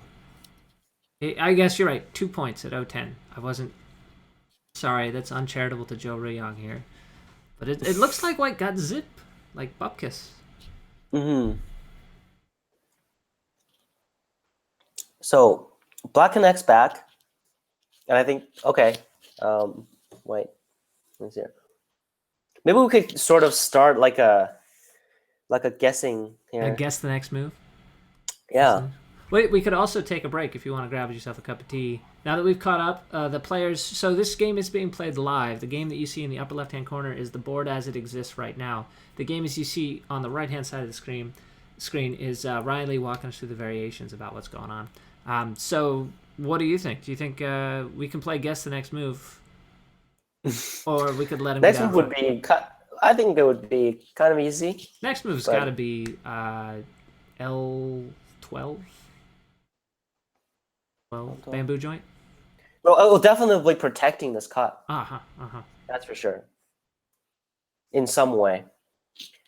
But why play Atari? I mean, no need to play Atari, right? Well, you can L13. L13. Oh yeah, you can, can't you? That is much better. Yeah, that could be better. Yeah. Look at that. Just immediately ruled it right out. And just so we're clear, I ruled it right out because a very simple. I'm not, trying to do the banter, but I ruled it out because you see that it's a double peep, right? And you just stop looking, right? You know what I mean? Oh, he does play L12. He played L12 instead? That's crazy. Why is he playing my move? That can't be right. So our point was that both of these, both L12 and L13, fixes this cut. Mm-hmm. So it just seems like a cut here, But there isn't. but there isn't. As I spotted when I looked at it twice. But the reason why L12 is better is because since this is Sente, there's no cut, right? Black can't push and cut because there's a Tentari here. Hmm. So although L12 is good for the Or L13. for the top, yeah. Yeah, sorry. Oh, Yeah, L13 is good for the top, but L12 L13, leaves the possibility L13 is good for the top, but to come through. this leaves this cut, which is very important as well. Okay. Well, so now are we assuming that white's going to go back and protect white's cut? Yeah, but I think he's going to do something here maybe to be more efficient. Mm-hmm. And that's just going to protect that cut in a very long, complicated, read out the whole fight kind of sequence. Oh, Or not do you just really. get to It's there sort and of you're like a like, that's feeling. it, I'm done. Is that it? You just... It definitely leaves a lot of agi, which you do have to think about. Say black might have some attachments here that could do something. Right. And all of that aiming would at the be cut. aiming at that Aji. I wouldn't... I don't know, man. But I think white would... Oh, that's... Okay, he did play here, so he... So this is great. And black did cut, so... Oh, wait, sorry. I think I am... You are now the dominant line in the tree. I am ahead in... Yes. That's right. Do I need to do something to go back? No, when the next move comes in, it'll just get added on, and your variation will be shifted down here. Okay, cool. Modern technology. It's amazing. All right, we'll tell you what. Why don't we take a break and let the players get out in front of us here while we think about what White's going to do to protect here. White looking like they need to find... Zhou Ruiyang needs to find some way through. Is that true? Can we say White's behind here? Is that a safe conclusion?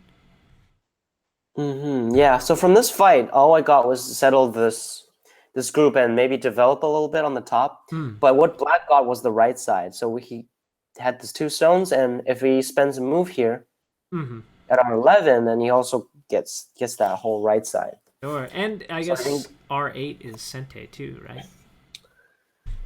R8, yeah. So not only that, so yeah, he has So yeah, so he can, he'll get some more here. More points on that side. Those will threaten to Mm-hmm. kill that whole white group in the middle. Okay, so I guess Zhou Ruiyang hasn't had a lot of luck against Junghwan in the past, and Mm-hmm. what do you think? Well, it's definitely gonna be tough. I mean, he has to. Maybe it's like a mental thing. I mean, it's actually kind of interesting. We see these pros that are playing each other. They play each other a lot. They probably know each other quite well. Uh huh. Uh huh. But you see these pretty surprising um, records between them. Where someone just has, it's like rock paper scissors, right? Somebody's just got their number, and So yeah, it's like one player has rock all the it. time, and the other player just can't take out the papers. That's They, actually how I play rock paper scissors. I pick one. I always do that one. It makes it really easy because you don't have to think about it. You don't win oh very really? much, but That's how you you do don't it. ever have Okay, to. I need Yeah. to, let's play rock paper Yeah, scissors. yeah, it's great. So you figure out which one it is, and then you've played a bunch. You lose a bunch of rock paper scissors, and then you say, okay, you wanna play for $20, and then you watch the other person sort of go through this little wait, are they gonna change now kind of thing? You get to mind games. It's all the mind games. Yeah. All right. Well, I guess we'll take a little break. We'll come back to it once we get a few moves in. It's the LG Cup semifinals. I'm Andrew Jackson. We got Ryan Lee, one pro from the AGA. We'll be back soon. Don't go anywhere, folks.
All right, ladies and gentlemen, boys, girls, children of all ages, go fans around the world. I think actually I can say I'm Andrew Jackson. I'm joined here with Ryan Lee, One Don Pro from the American Go Association, one of America's finest players, certainly one of Canada's finest players.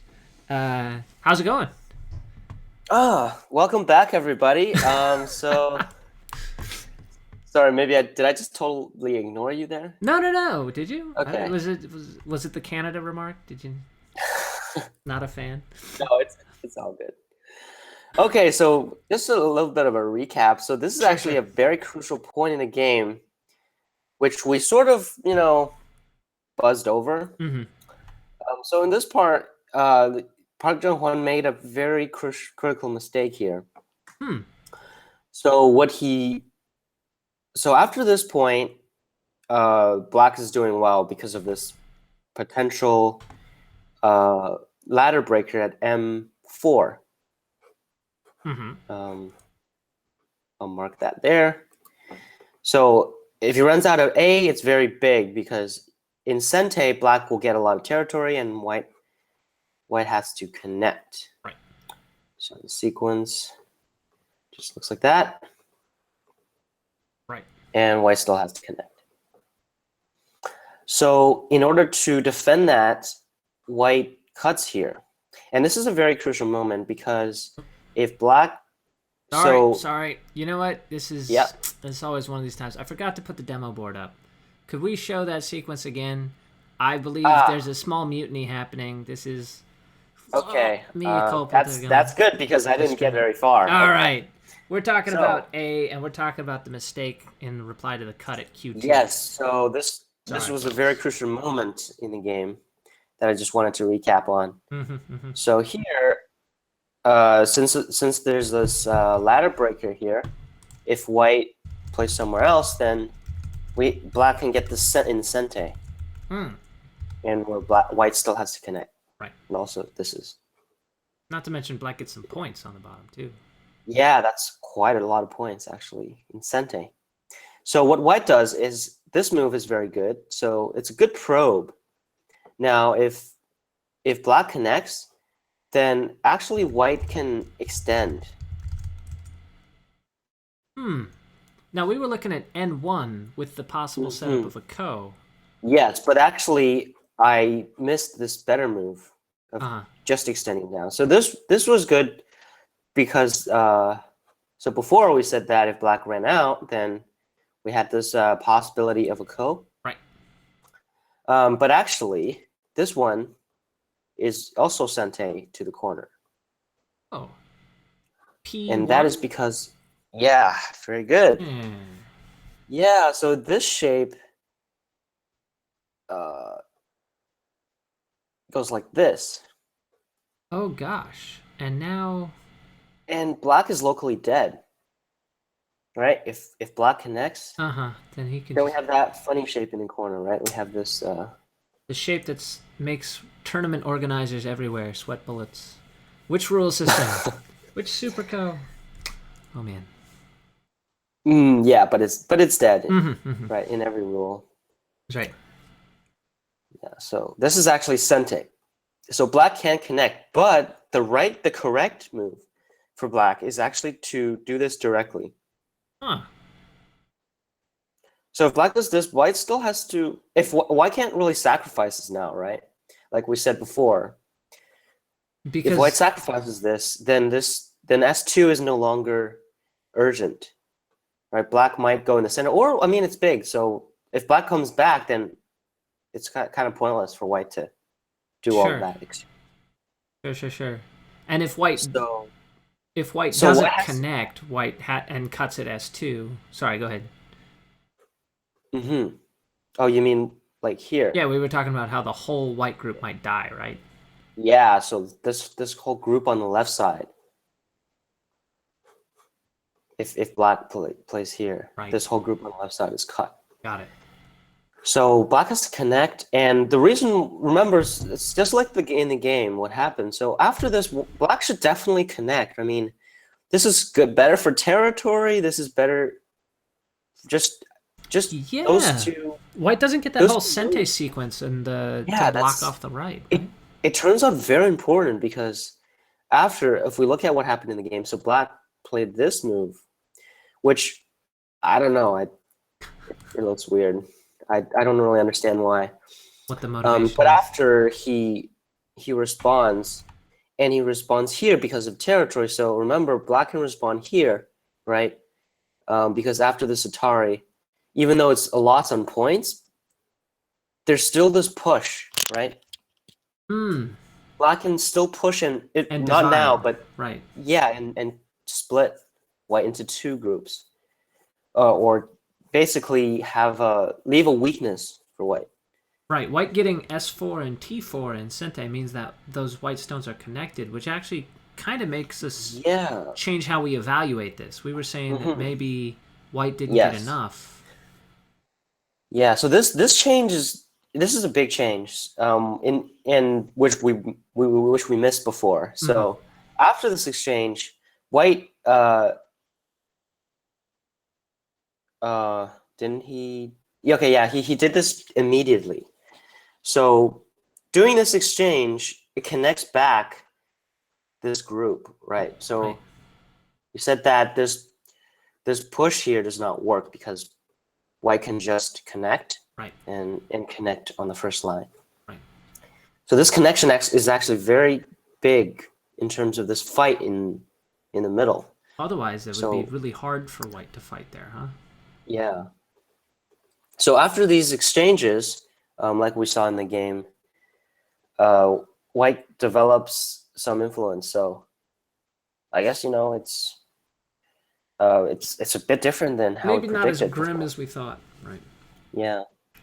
We did a count, and we thought from territory that white was behind maybe a couple points.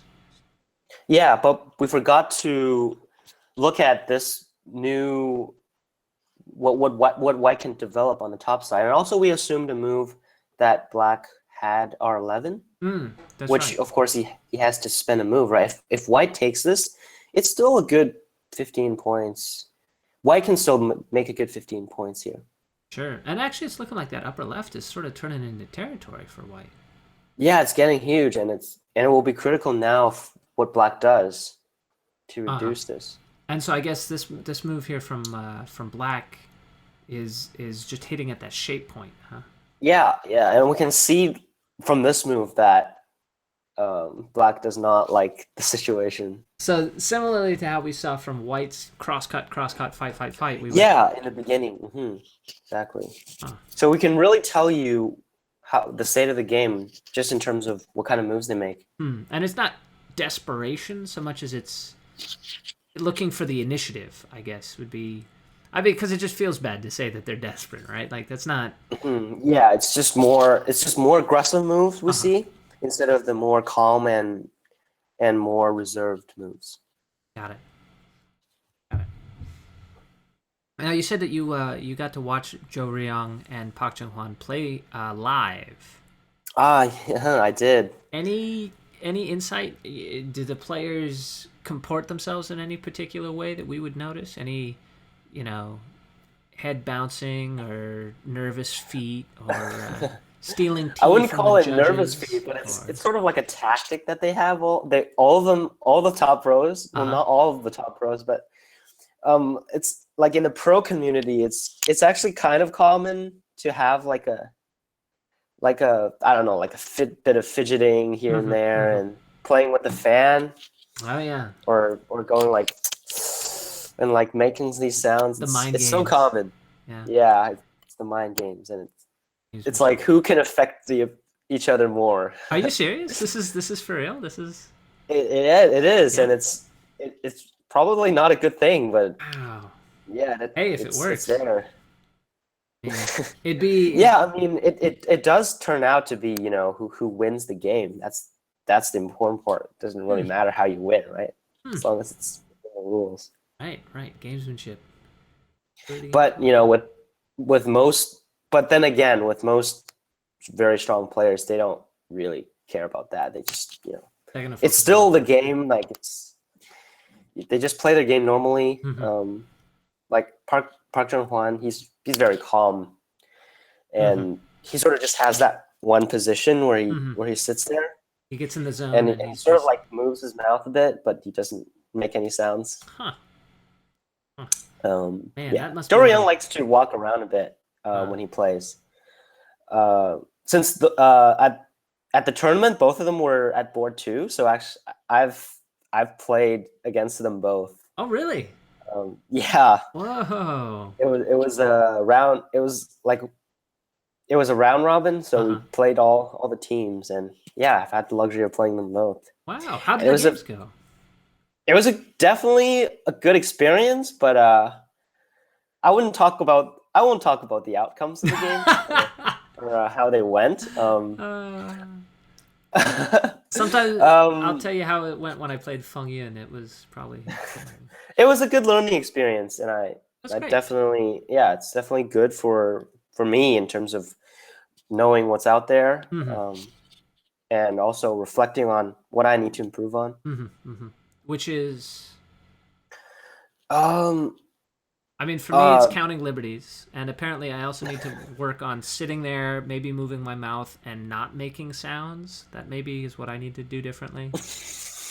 I'm not sure. No, but serious question. Serious question. If you were Yeah. able to, if we like locked you in a closet with AlphaGo for a year, right? Would you be and we fed you occasionally, maybe. Would you be able to come out of that and challenge, Park Junghwan, Zhou Ruiyang? What do you think? Well, I think in terms of the computer and AlphaGo and AI, it's important that they are really getting stronger now, but I don't know how useful they are yet to improving. That might not be something that we could just immediately Yeah, and also like we have all of these other AIs, right? make You have sense of. Zen. That's right. Coming We have right a up, actually. big, yeah, we have a big game coming up. Right. Zen, By the way, which we will talk about later. all right, let's talk about it later. Yeah, yeah. So I just want to finish talking about this AI stuff. Please, So please. like they are strong, but I think the big problem with trying to improve off of them is they can tell you the right move, but when you're there yourself, you won't necessarily make that move, and they certainly won't tell you why they're making that move. Right. I mean, you'll see like all this chains of their value network will just say, yeah, right. whatever that means. Right. But in terms of like human improvement, I think there's still a ways to go for that. So you would say it's almost like it's up to It's us. kind of like I see like the chess as like a precursor to us. So like people, I think some pretty higher ranked chess players, they say, of course we have all this really really good chess AIs, that you could just have on a phone. Right. But playing against them, it doesn't like they'll show you what's the best move. Right. But they don't tell you why. We still have to figure that out. We still have to make meaning for ourselves. It's yes, still a and you human need a thing teacher to, to do that. Okay. All right. Well, that's good news for those of us worried that their jobs might be on the line with DeepMind. But yeah, I think that's a great point. Also happening right now, the chess championships are happening. Magnus Carlsen is playing a Russian player. I think he's seeded number 9th. And of course they have the chess championships apparently are still a thing that people do, even though computer AIs can't beat them. We still have them. Those tournaments still take place, and they actually provide an opportunity for political commentary as well. Apparently, Magnus Carlsen played an opening called the Trumpkovsky attack, and said that might have been related. Anyway, Sergei Karyakin is apparently he's playing. Anyway, that's a different game. Not as much fun as this one. So, so what's happening here? It looks like things just got interesting. Yeah. So this white response is a bit more reserved. Of course, he's looking at this cut here, which is still going to be big worry for white. The cut He at has, L14, I assume. he has two cuts right now. He has Oh, the that's push and cut right. here and another cut here. That's right. We talked about that before the break. How Yeah. yeah. So these two cuts, it's hard for white to uh, do something aggressive because of both cuts. I mean, it's one or the other, right? So we can see like some you can use attachments. If you attach and then cut, all these things. So this is what he does in the game, and I guess that would be sort of an obvious move um, for You- black right. to try to get that top territory there. Sure. I guess you're sort of baiting white into playing K16, right? Right. Yeah, yeah. So that's also the purpose of this Jace 15 stone. It's like a zombie Hmm. stone. Even though white takes it, he doesn't really like having to. Hmm. Got it. Yeah, now we can see the benefit of this exchange, right? This exchange is it's really good for black in this case. Right. It seems like white got a little over concentrated. Hmm. So he makes the question. Now, if black responds, he's gonna be worrying about, should I keep responding? I mean, if white keeps going, Mm-hmm. and then all of a sudden, His whole white group in the pulls. middle is just Yeah, so he constantly needs to worry about these two white stones over here coming back to becoming life. alive. Yeah, Okay. so he's juggling both sides right now. Okay. Okay, so this is the state of the game right now. Right. And so it looks like white is bringing those two stones back to life. Mhm. Uh, which Now this Kosumi is threatening this move. sure If black then responds, now this cut works. works. And so then black totally falls apart on the right side. Yeah, we can see black can't defend both sides, right? There's a ladder going this way. Right. But So yeah, go black ahead. definitely needs to Atari on this side right now. He can't just play R11 here? Would R11 fix that Ah, tiger yeah, spot? it would. But remember, this side is very urgent, right? So The if middle.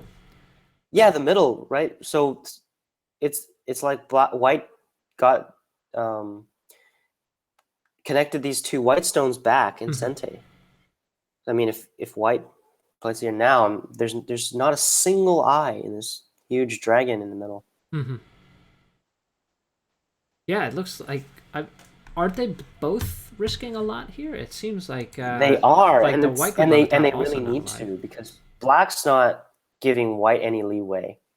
Hmm. There's no middle thing that white could do now. He's whether going aggressive or he's defending, right? There's no middle way. Yikes. All right. All right. The Yeah. center So cannot hold. So we do have a question from the chat, actually, if you want to indulge a question from a yeah. 5 down player here, asking about D9. So if we want to roll the tape back to D9, the question is, what happens if instead white plays something around the middle group, like K8, to attack the stones before coming back to the D9 side? This is bringing us way back here. Okay. Before playing this push out, Oh. why not take the initiative around K8, K9, J9, take the first move in the center before pushing up and finding out what's going to happen. So the problem with that is white doesn't know what black will respond. So if you take something instead, remember this move is extremely big, L3. Mm-hmm. If black gets this, white's not the whole like the white has two kind of walls, but after this move, they're not really walls, they become weak groups. Their targets. So this move is extremely important. And what white does here is he is getting a forcing move so that he gets some sente and can come back to L3. Okay, got it. So this And is on the other hand, if he R3s directly, then these three stones are sort of, if black gets the first move, it's going to change things a yeah, bit. that move at H9. It's something I don't know. It's on the tip of my nose. I'm trying to come up with what it. Anyway, it looks familiar for some reason. All right. Yeah, it's sort of like taking the initiative Uh, when you can. okay. So these are all forcing moves by white, and after this, it sort of allows white to get the center. I mean, we can see after this exchange, black is alive, right? Mm-hmm. It's already alive, but that's the whole point of this, is to get the center a bit thicker so he can still be on the attacking side. Right. Between these two groups. Right. Okay. Well, that's a great answer. Thank you very much, and thank you to Go Baduk for submitting the question. If you have your own questions, feel free to let us know. So I think we're still waiting on the next move here. Waiting on the next move. So we were talking about Zen. You said you wanted to come back and talk about Zen. What do you think? Have you played Zen before on KGS? I haven't. Really? No, not the stronger versions, at least. Okay. The crazy wind has not yet blown across the face of AI. Mm-hmm. What do you expect? I've actually there's a version of Zen that was going out, Mm-hmm. and actually one of my friends who had a better desktop than I did. Mm-hmm. He ran the Zen. Oh, he bought it. He got a hold of it. Yeah, we did 60 minutes a move, and we tried a game. Wow. 60? 60? Sorry, 60-second per move. Oh, so okay. That's... So yeah. So sorry, that was 60 minutes. I'm like, and the game is still going on today. Yeah, so we sort of had like a chat. Like, he was a big Go enthusiast, and so we did that. We had like a Skype call and sort of like updating each other while like I was playing this AI, and it was interesting. It's definitely not what its like strength is, because it's sort of like just the setting. We took a reasonably good processor, and we ran it, and I was surprised by how strong it was. But I think one of the, at least with Zen, and the version of Zen that I played, was that it always played these simple moves.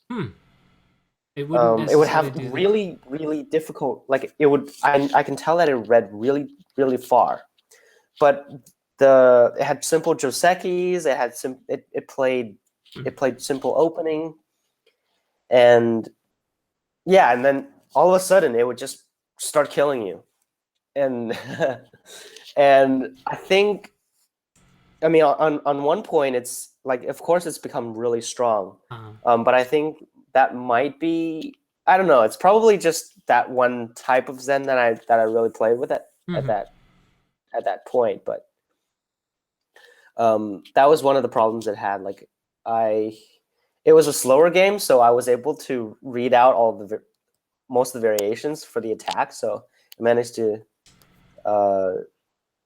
just grab territory and just reduce, basically. Okay. So for you, just 60 seconds a move is a slower game. Did I hear that right? Yeah. If you're not aware here, Ryan Lee is famous for playing many 10-second blitz games. 10 seconds might even be slow for you, right? No, 10 seconds is fast. 10 seconds is fast. That was before becoming pro. I played very many 10-second games on KJS. I guess people started calling me out for that. I don't know if they'd say calling you out, but it was impressive. You'd be like, he's been playing for the last couple hours, you know? Yeah. But yeah, it was fun. I think it's a good development on intuition. It definitely helped me a bit on that. But yeah. How do we get to that? Oh, we were talking about Zen. So that's right. that was my Zen experience. Okay. So you experimented with Zen. You were Zen curious. Okay, but he's going to play Cho Chi-hoon, who Mhm. as you mentioned very diplomatically, is of a previous generation of Go players. Um, Yeah. do you think that that's going to be like how much of a difference is that? I know that before AlphaGo we were all saying, oh, it's impossible, they'll never beat pros, doesn't matter which pro, they'll never beat a pro. And Mhm. now we have to really start saying, okay, well, how good are they really? Yeah, So yeah. It's interesting. Well, in terms of like, we say he's a sorry, what did you say? He was a of a different generation. of a different generation. Yes, that's a Mm-hmm, good way to put mm-hmm. it. He's definitely one of the older players, but he is a legend, and Absolutely legendary, yes, and right?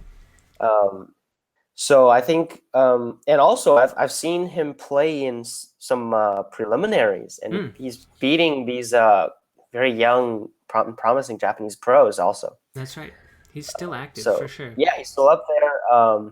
But I would think it definitely wouldn't be as hype as something like AlphaGo versus Lee Sedol, and Google putting all this money on the line, and Yeah, yeah, that I was a mean, pretty unique experience. I gotta say, it was. yeah. I've Were, never were seen you anything were like you it. there? Yeah, I was in Seoul. I was in Seoul, and it was. I didn't tell you about this. I should tell you about it. Anyway, it was lunacy. I was there. Yeah, trying to do the broadcast here for the channel. I hope you guys got Hmm. to check that out. It was tough. It was definitely I've never seen so many cameras. Like when Lee said, "Oh, we'll go walking down the hall," there were so many cameras. It was like in the Olympics where you see that something's going off and there's flashes everywhere throughout the stadium. It was like that, only in a much smaller space. It was like Oh. strobe lighting, like epilepsy warning. And his family, Oh. the whole 9 yards. It was just the media Yeah, was incredible. I've heard many stories. I heard it was one of Google's largest press events ever. The press event Oh, after the first wow. game was, and not a small company, but still Anything but small. anything Yeah. but small. No, it was definitely crazy. I hope that we can see something else. They're gonna do another match in 2017. We have, of course, no details about it, but I'm really hoping that they put on a show, something similar. What Mm. did you think of those games? Did you think that Isidel would have a chance if they played more? I definitely think he would have. Um, I don't know. I feel like it was closer than the It's 4-1 it's result it's hard to. Yeah, suggested, I right? would like to think that it should have been closer than that result. Uh, Um, People like to think that he probably would have, had some. I guess another way to put it is to get used to sort of the way AlphaGo mm-hmm. played. The first one, he's In that sort of way, like yeah. not really too concerned, and the second one, he's still trying And to that's sort figure of it from out. like past experience where we've played with most of us had some experience with Go AIs, right? And But he some hasn't, like right? they're Right? He probably and hasn't. some of them are bad. Most of them are bad enough that you sort of after a few, like maybe in the first few games you're like, oh, it actually knows Josekis, or you'd be surprised here and there. But after a few games, you just start destroying it on 9 stones. At Right. least that's the experience I had before anything like that. So that's what people thought of Lisero. Like maybe if he had 5 games more, make it a Jubango. Maybe That's what I maybe was he'll saying. That's what I was saying. That's right. Get the cameras yeah out of here. maybe Let him just play. Let us all watch on Taijim. yeah It'll be fine. yeah. So, anyway, so I guess we'll just have to wait and see what the future holds on that one. Well, Kojia wants to challenge AlphaGo. I He heard that, stated right? that. Yeah. Yeah. Yeah, well, I wonder if they'll ever let him do. I mean, he's been number one for quite a while now. Yeah, and he seems to have Isidol's number each time they play. Right? It's been tough. That that I was actually told to be a joke, actually.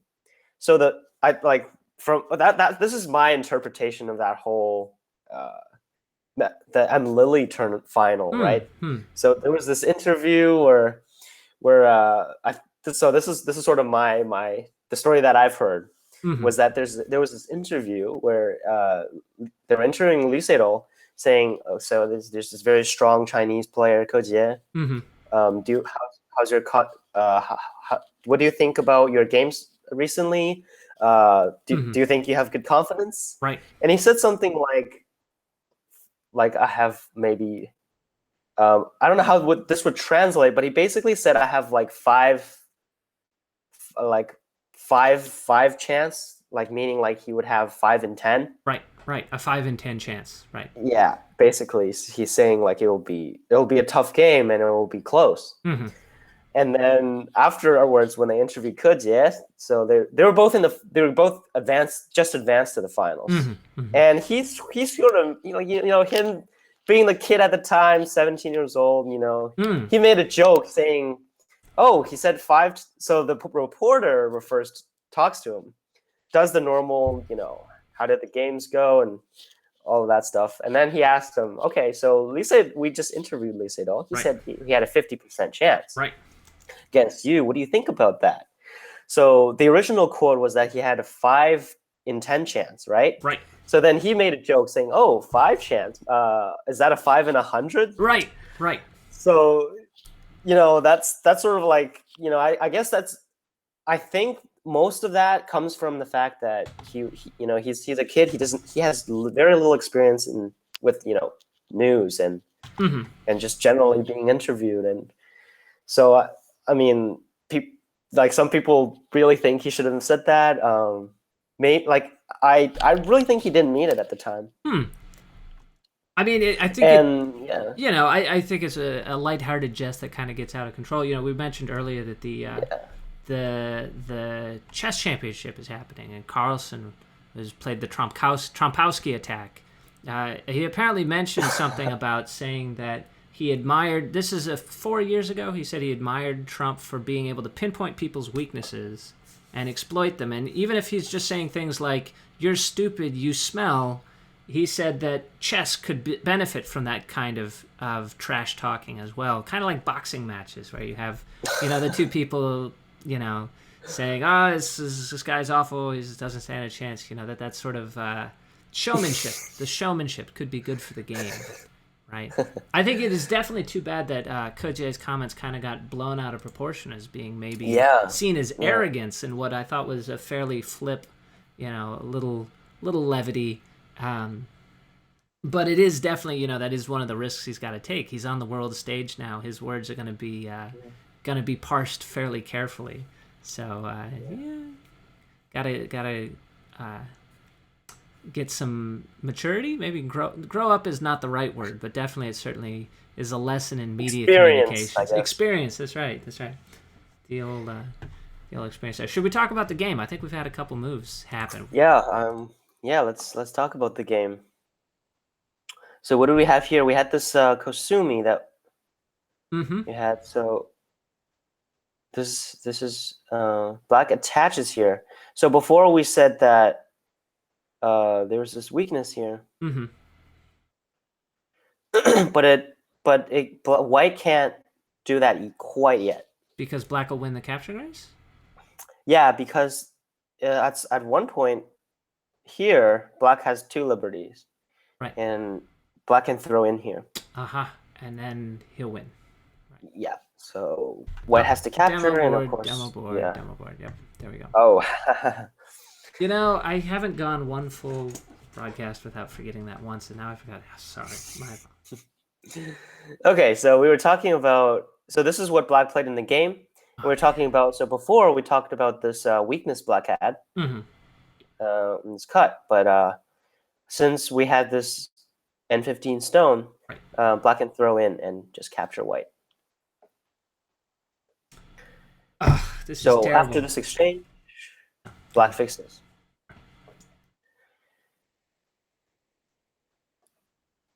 And we have a couple of exchanges here.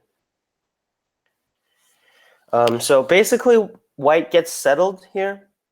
Black takes R11, which we said it was a very big move. Right. So White not only settles, but takes some of Black's territories on the top.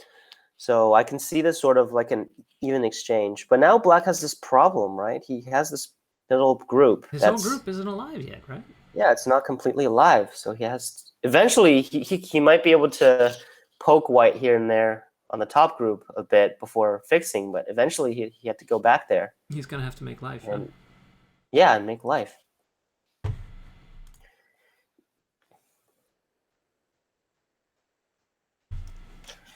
So, this is what happened in game. And you might see here, oh, there's a jump here. Mm-hmm. Looks like a reasonable way to poke an eye out. Yeah. But let's see here.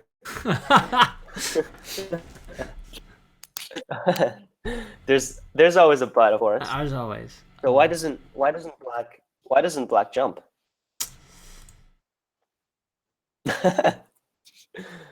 Push black.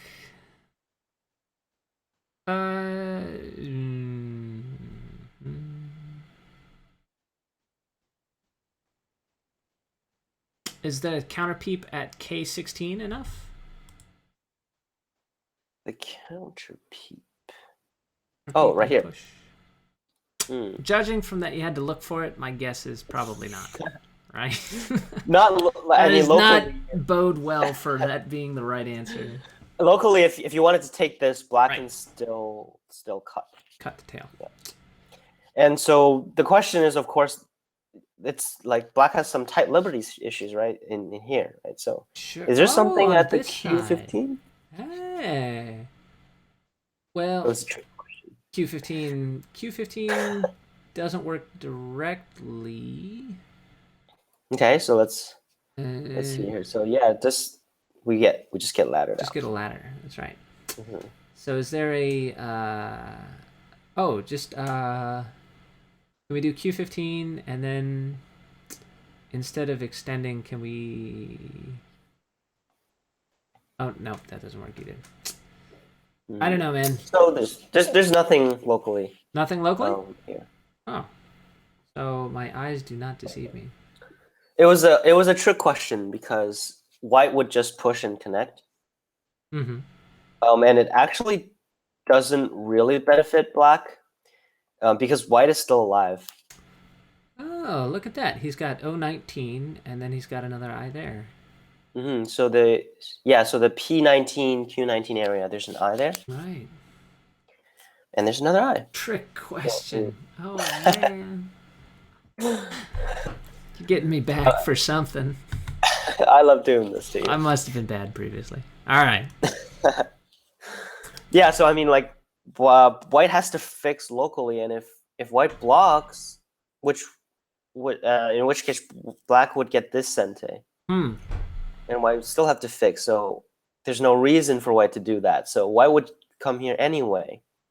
So it's better for black to save this. To save that for endgame? And 18. Yeah, endgame, kill threats, anything. And I guess that's actually sente, right? Because black can be cut now, right? Mm-hmm. Yeah, so black would finish this. That way. Soon. Okay, he did block. So no, that's your variation still. We're still waiting for another move. Okay. Right. Okay, I was gonna say. Oh, damn. So, keep saying the wrong stuff here. It's easy to be to think that the main line is going to be what happens. So anyway, we're talking about Zen. The upcoming matches are this weekend. We don't yet know if we're going to be able to cover it. We've definitely reached out to Nico. Some of the AJ community is stepping forward. Some of you may know Maeda Sensei. Maeda Sensei is trying to find out what he can, and we're certainly gonna do everything we can to see if we can get those games broadcast. It is kind of short notice for us, so we'll see what we can come up with. Stay tuned. If you want to subscribe to the eJournal at usgo.org, that would be one way to find out. We've also got the Facebooks, the Twitters, the Google Pluses. Yeah, that's right, we do. Hey, we'll just move swiftly on. So stay tuned for more details on that, and of course the Cho Chi-hoon match coming up. Who do you think is going to win? Cho Chi-hoon, like you say, quite a fighter. He's able to keep the youngsters in their place these days. Yeah, but I don't really. I'm going with Zen. You're going with Zen? Putting my money on So did you see Hajin Lee played the latest version of Crazy Stone, which you can also purchase right now on for your computer, for your PC. Let's see what else we got. Oh, I did not see her play Crazy Stone. Oh yeah, How did that go? so Crazy Stone was they just added the deep learning to it, which is they added some of the Oh, same sort of algorithms that makes AlphaGo, and apparently not so well. Apparently she was able to still emerge victorious. I'm not sure if they were able to patch that or if it was nature of the hardware. Not really sure. Let's see what else are we seeing. We're hearing reports that Shun Jinseo lost on the other side of the bracket. Did you see this? no, I did not know yet. Oh, That's you're doing such a good wow. job staying on point. Yeah, I've looked at the other game and it seemed like it's some crazy fighting, Mm-hmm. and there were people sort of vouching for either side, and then like there's people just saying, oh, maybe this guy, maybe he's better. Oh, just it was just so complicated. They're putting on a show, huh? Yeah, it was definitely. And LG Cup semifinal only has one game. That's right. It's a best of one. Anyway. Yeah, so yeah, best of one. I mean, one game does it. So, in that sense, I mean, like, you just gotta play well. I mean, Uh-huh. there's no. So putting that into perspective, usually in these large Go tournaments with Two hundred this fifty kind of thousand prize dollar money, money. Yeah, that's right. yeah, I mean, usually they would have a best of three for the semifinal, Right. and sometimes a best of three, sometimes best of five for Right. the Right. finals. If I were a rich guy giving away a lot of money for the Andrew Jackson Go tournament, the Andrew All Jackson right. Open, I would want to make sure I gave it to the best player, right? Like statistically, I would want to see that this is a guy who, with some confidence, Yeah, was yeah. the best player around. So I think playing a best of one in the semifinals is kind of tough, right? Now, Well, go ahead. it's not the Andrew Jackson tournament. It is the This is LG not Cup. So indeed the LG it is a Cup. best of one, and That's so Shinjin So just got eliminated from this tournament. that's too bad. That's He hasn't found an international title yet, right? He's still no, he has not. well, he's been made it to the semifinals here in a couple of them. I don't think he's. Oh, Mhm. is this the first one that he's made it to the semifinals? I'm not sure. I've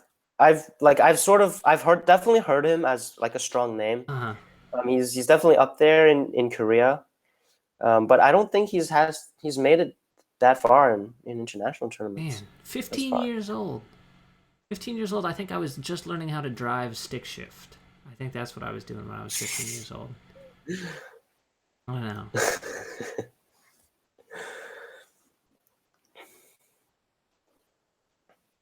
So we did in fact have white push through. Black just Mhm. blocked. I think I just saw that move come in. Blocked at L13, Yeah. making that the Oh no, win. he connected.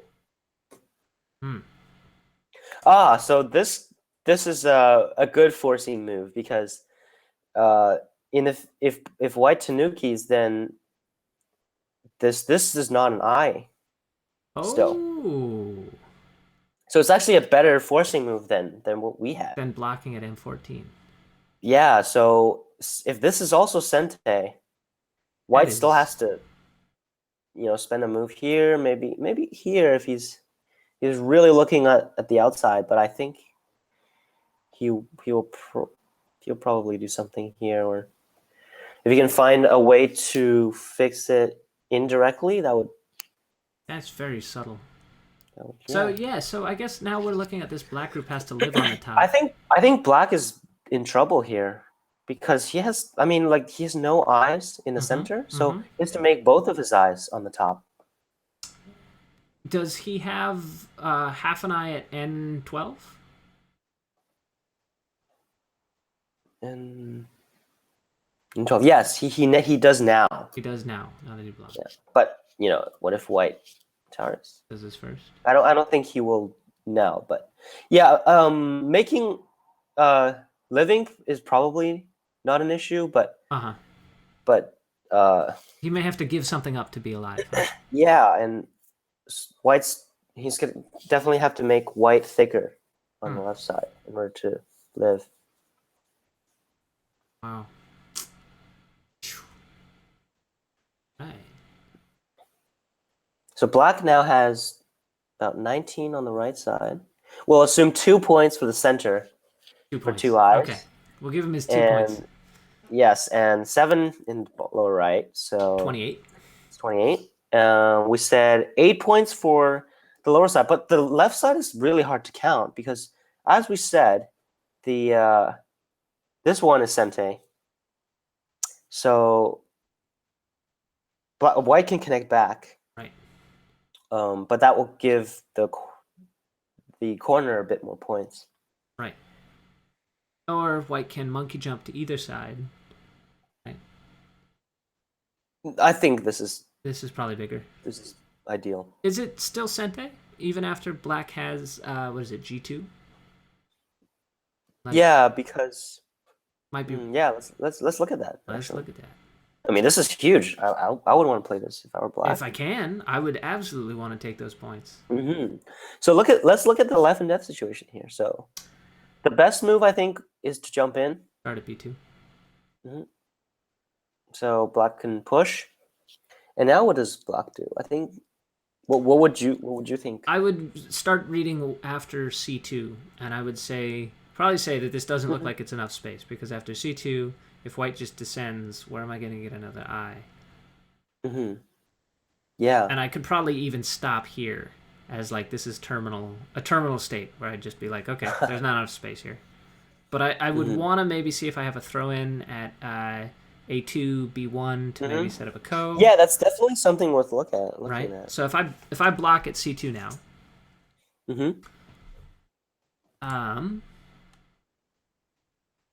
is this obvious to you? Are you just done already, or is this still an interesting problem? What do you think?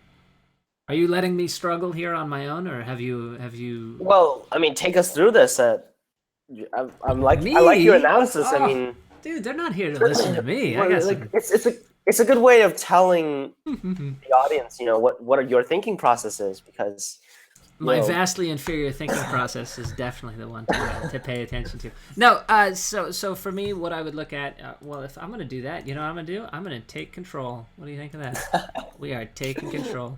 I would assume that after this, that I know that I'm not alive even if I push and block. I don't have space, right? So for me, I would say, is there anything that I can do here? If I could set up a shortage. I don't think I can, because it looks like they're just connected.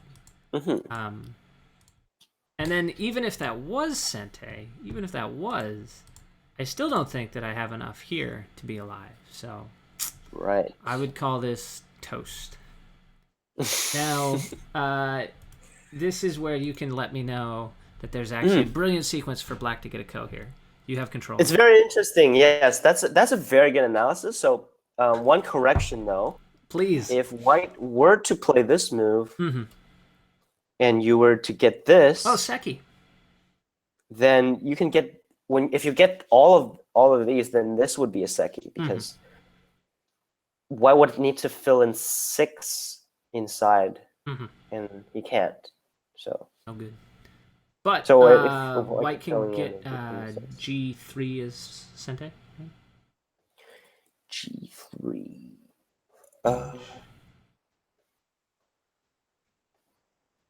Yeah, so now it would be ko though.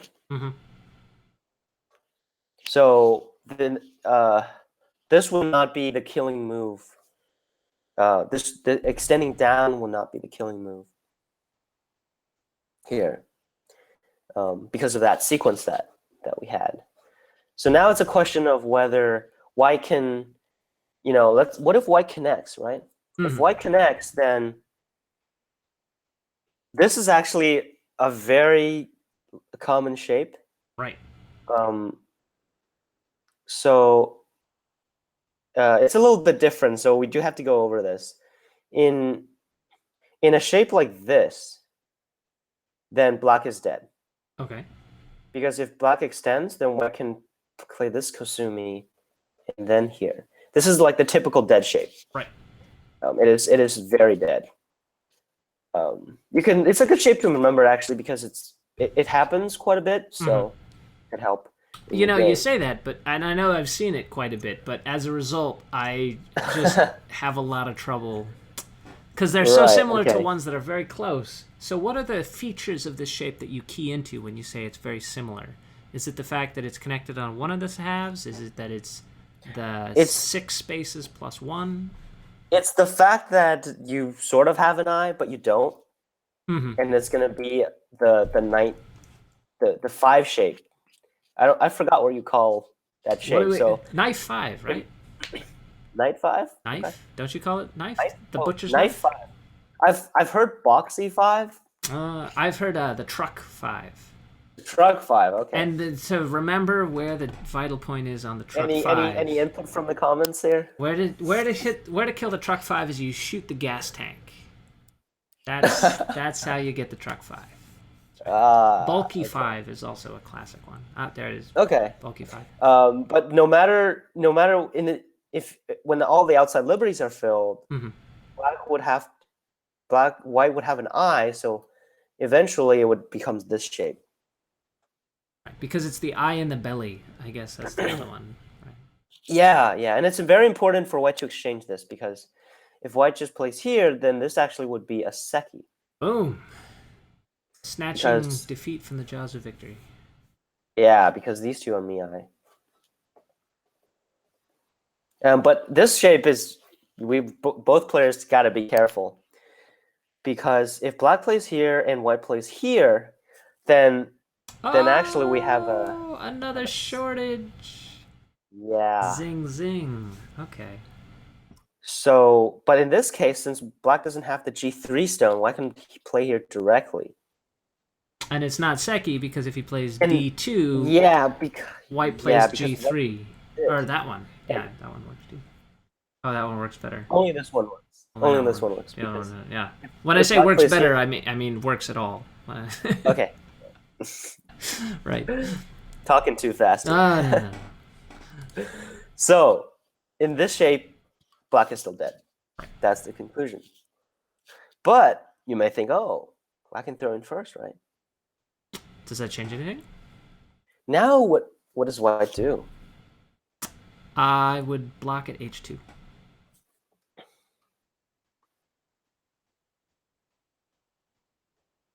This is a ko. Oh. Because to prevent a ko, you have to go in here, and that would be a seki. Right. So the only way now for white is to just Atari, and black Atari is this here. That would be a ko. So white can't block. So then it would have to be E2. So I think just why would just connect? I mean, sorry, what was your move? I was E1. E1. E1. Remember, this goes back to our previous one, right? So Oh, if that's white right. blocks, This would be then just big enough. That's right. yeah, we will still have ko in this case. Right. And also, white can't do this because there's this run out here, just in case if anyone is wondering that. I was curious if there was something like that hanging out in there. So, all right. Mm. So, And just, I guess, globally, we should also point out Yeah. that ko here is not good enough for black at all, right? Like, if black is going to play A7 to take territory Yes, on the of left, course, yeah. ko is still a failure, right? yeah, So, of course, but because anyway, yeah. this whole group is in jeopardy here, Mm-hmm. and you're just getting some points in the top. Yeah. So, but just for the spirit of life and death, the correct response for white is here, Mm-hmm. and in this way, there's no way for black To even get a to ko. live. Yeah. Again, this shape, it's a good shape to remember.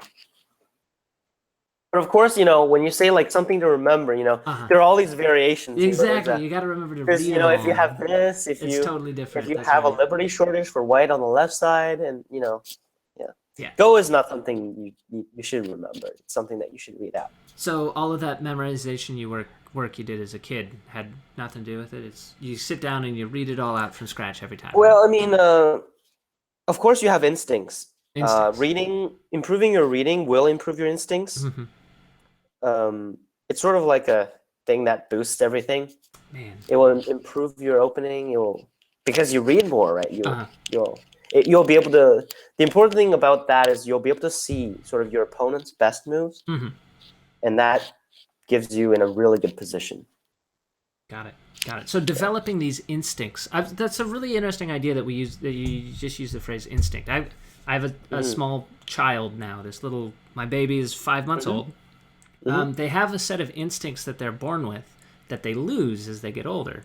So they do this thing where like if you set them down, they'll throw their arms out, right, to sort of catch themselves. They have a couple other instincts where they'll extend their legs if they feel something touching the bottoms of their feet.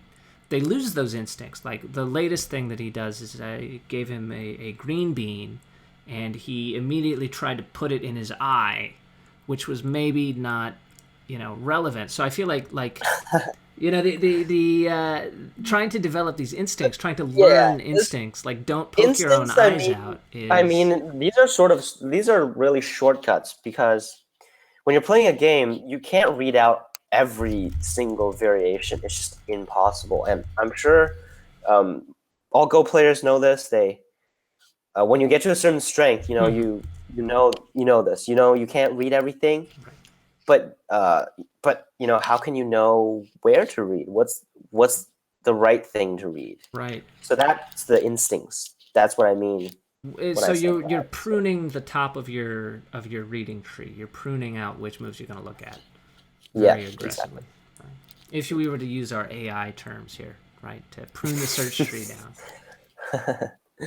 Okay, let's go back. All right. Okay, sorry. So the focus here was to look at Black's points. So I think we can say, I would say like Black has around 15 for both of these groups on the left. You're giving them both 15 points. Oh, 15 combined. Okay. Combined, sorry. Yeah, my bad. Not both. That'd be too much. I got there just a second slow. Just, So what did we say? 19, 21, 26. 28. Yeah, so 28. So 40, 43? 43 for maybe 40, maybe a bit more than 40. Okay. And for white? So it's kind of hard to see here. So we would assume that Black would live. So Black would live something like this, and then White would get the corner. Sure. This is very charitable here for white, or optimistic for white. It's I think more for Black, because he's living pretty big. Okay. That's right. I guess you did count it only as 2 points. So. Yeah. So let's see. White has maybe 10 on the top, right? Okay. And the group on the bottom is pretty hard, because this Blackstone is sort of a branch that's falling. Like one move will kill this. Huh. So is that a Chinese term? I don't know. I try to make an analogy, but I liked it. Well, there are a bunch of nice Chinese terms. Like instead of a knight's move, you call it a fly, right? It flies out, right? A bunch of those terms are very. I think I got it from somewhere. What's the one I heard? A falling a falling branch. No, a dagger. Somebody said that it's like that a move is like a hidden dagger. That's what they said. Like even if it hits you, you're dead. But even if you dodge it, you don't. Like a trick move was like a thrown dagger, right? Oh. That if you get hit by it, it's over. Oh. And even if you don't get hit by it, it's not. Yeah, I've heard of that one. Right. Anyway.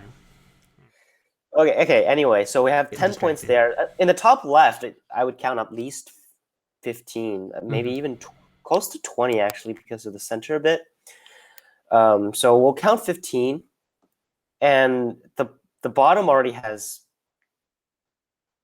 11, and also a little bit in the center. So if we add all these together, it's already like 36, 40. So yeah. So this would be Black would be definitely optimistic for White. But black is only one move away from taking a7, right? Like if he somehow, well, he would have to end his search for life with Sente, which is probably unlikely, right? Yeah, well, mhm. I guess generally, if you're it's trying to make it's life, you sort of like a shouldn't get Sente, right? it's like a prediction here. So I counted 15 on top left, owing to the fact that maybe black got 7 here, and we counted 2. So it's sort of like it's balanced. It's not really like, if I play a move, I'm gonna get 10 points. It's not that way. Like say I play this move, you're making 10 points, but in terms of the state of the game, You only make you're the still difference about the between same. that and the next move, right? Yeah, exactly. I make Yeah, 10 points, you make that's 9 exactly what I'm points. I saying. only get 1 point benefit, right? Yeah, so if white plays here, then you have to block. So white still made, just an example. This might not be the biggest move right Kept now, but parity, it's right? still, yeah, it's still white still made probably like 10 points. So it's hard to gain raw points, is what I'm trying to say. Right. There's not a lot of Just sequences here where you're just gonna go yeah. flying. So in sequences when you're playing and you're sort of just giving away points, avoid doing that. That would improve your game a lot. Man, I should totally try that. All right. So instead, what Okay, we have so was some. Oh, the one that you White called. did That's right. White did Atari. I guess he doesn't have to live if he's got that as an out. And Whoa. yeah, so he, oh wow. Wow. and I think you think this is good. Look at how black answers. Peek ahead. Peek ahead. You know you want to. Yeah, right here, right? Mm-hmm. Can you help us understand these moves? I'm just about to do that. So let's start from the first one. All right. So black obviously needs to look for something here, but the center is quite weak. So if white responds here, then of course there's peep here, and white's shape is still not as strong. White also is not alive, right? Yeah, and white doesn't really want really complicated games, complicated variations right now. But however, I think here he's trying to get at this. So if black plays here, then he'll get this extension as a sente. Oh. And now if black, captures, plays what he does here, and then when white comes back here, now that center is so much stronger. Now this group is looking like, oh, there's this saying. I just thought about this. So in Chinese, we'd say like, there's a cold wind breathing from the back. You have a cold wind down the back of your neck. That is. Yeah. It's like we feel the cold wind coming. All right.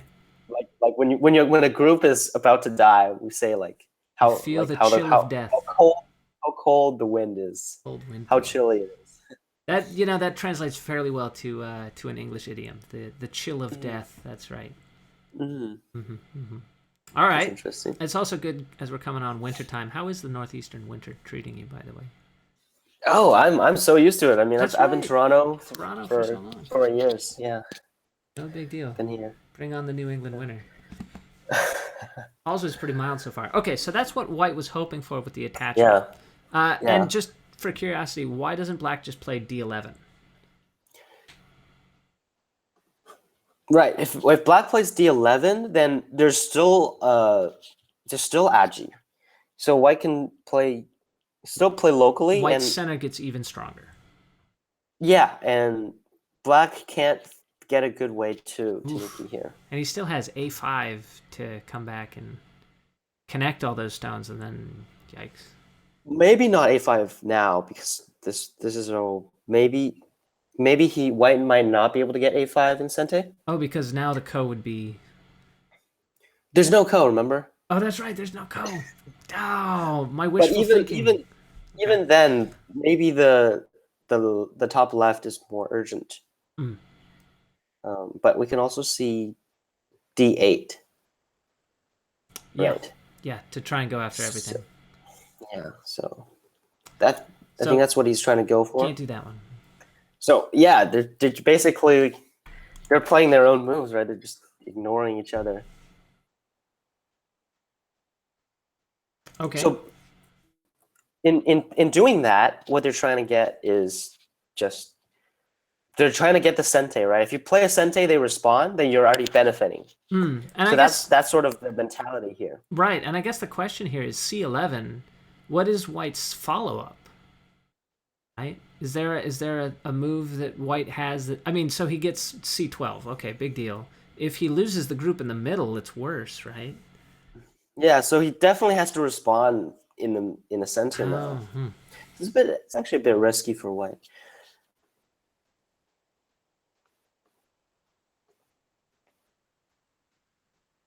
So here, Black is trying to get Sente and fix the C11 response and also get G17. So he's trying to get Black is everything here.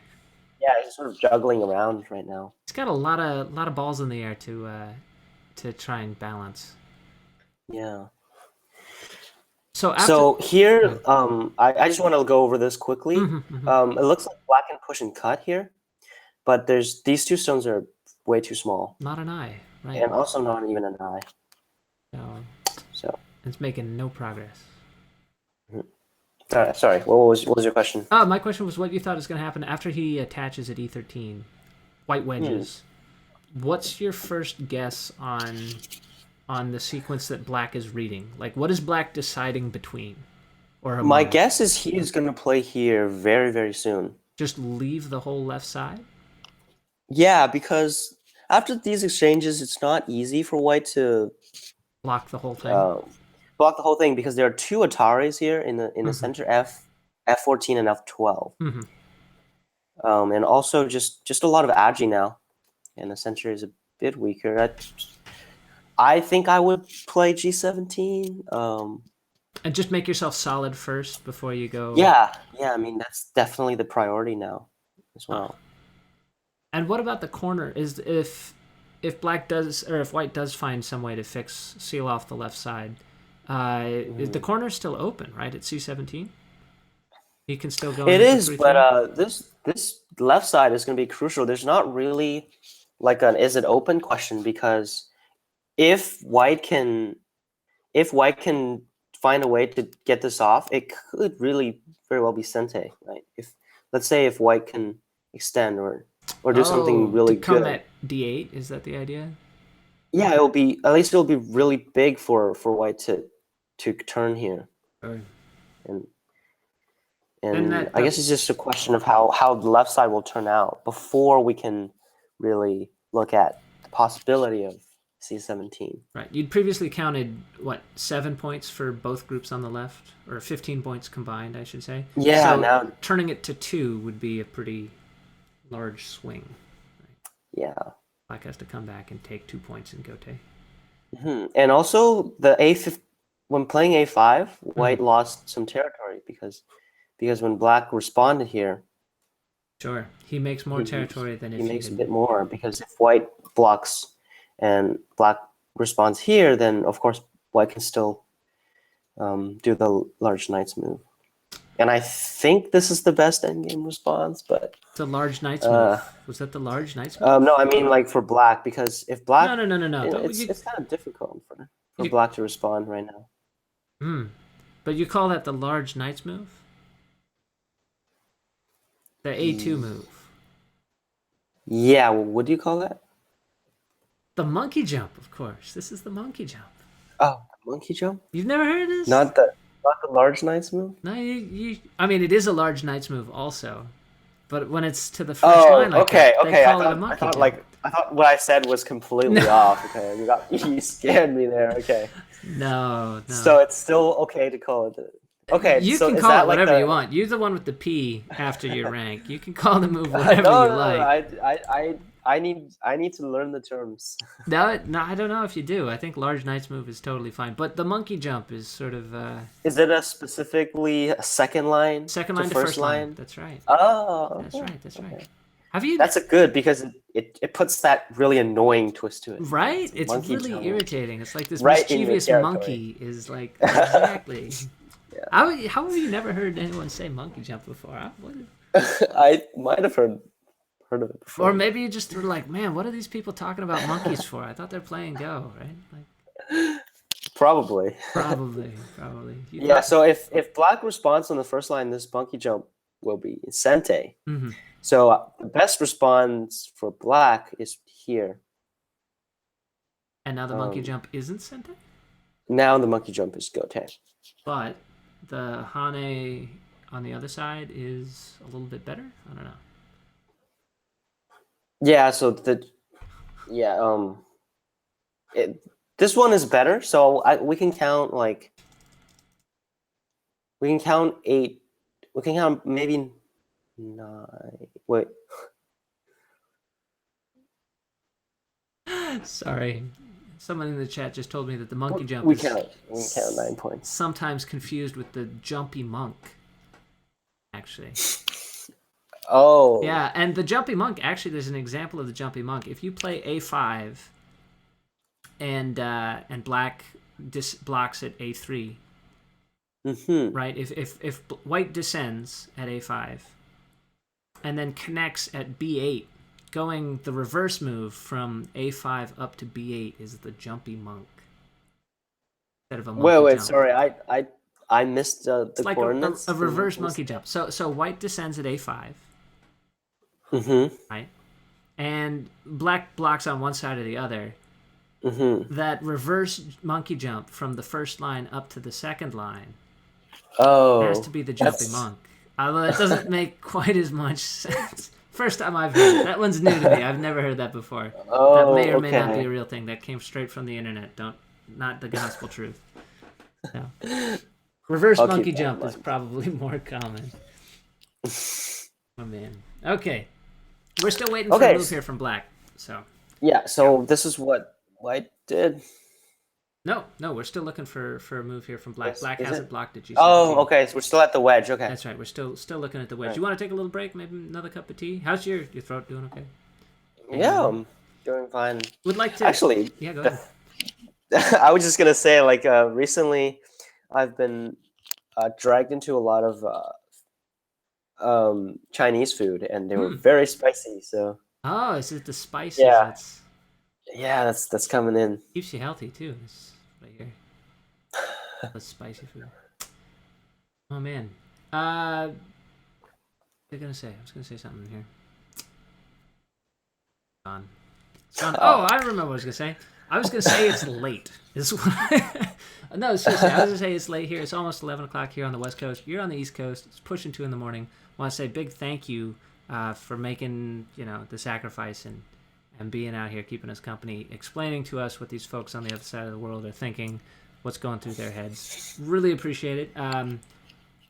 So you're hanging in there fairly well. Of course. Yes, hanging in there. You would never stay up until 2 in the morning normally, I'm sure, right? No, I wouldn't. Yeah? All right. Thus making you unlike every other grad student I've ever known, but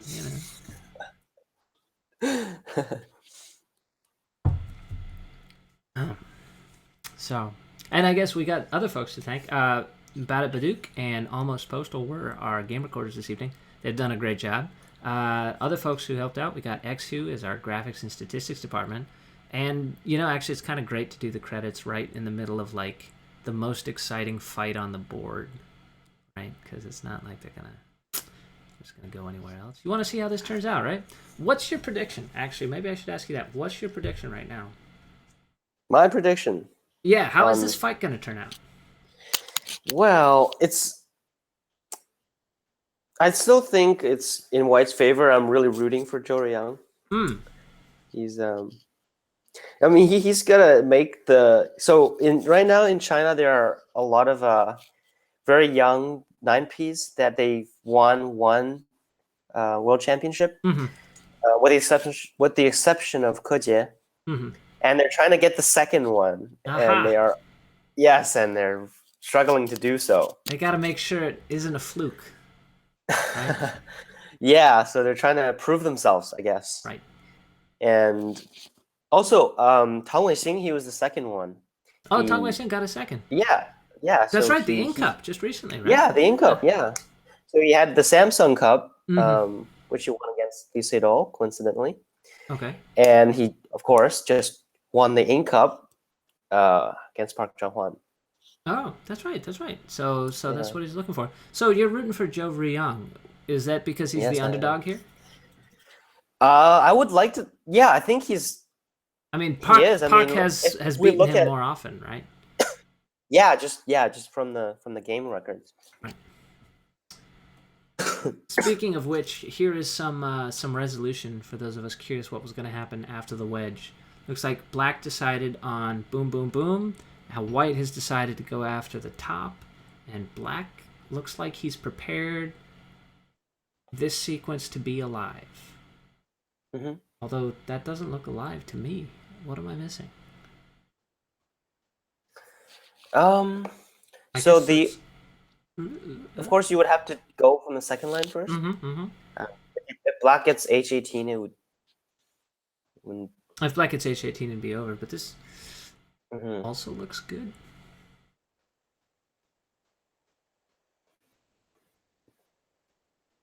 So we're looking like this right Mm-hmm, now. mm-hmm. Alive. No. Hmm. Dead No, it's Zors. not. That would be dead Zors. Is this what happened in the game? No. We are stopped at K15. So far, so good. And right here, next one. Oh wow. That's what we're at. And like you said, so what you just read out was a sequence that I think. Would you say that was an That obvious sequence? It I was feel, like yeah, that's the only sequence right here, right now. one way street, huh? Yeah. Hmm. I don't know if there's something that I'm not seeing.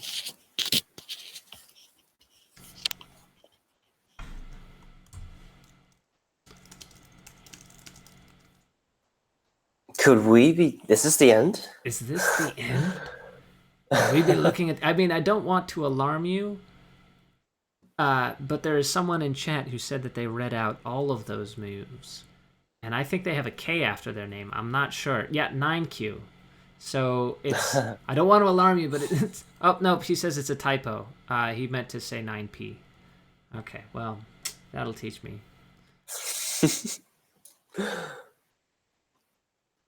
But yeah, I mean that seems completely unbranching, right?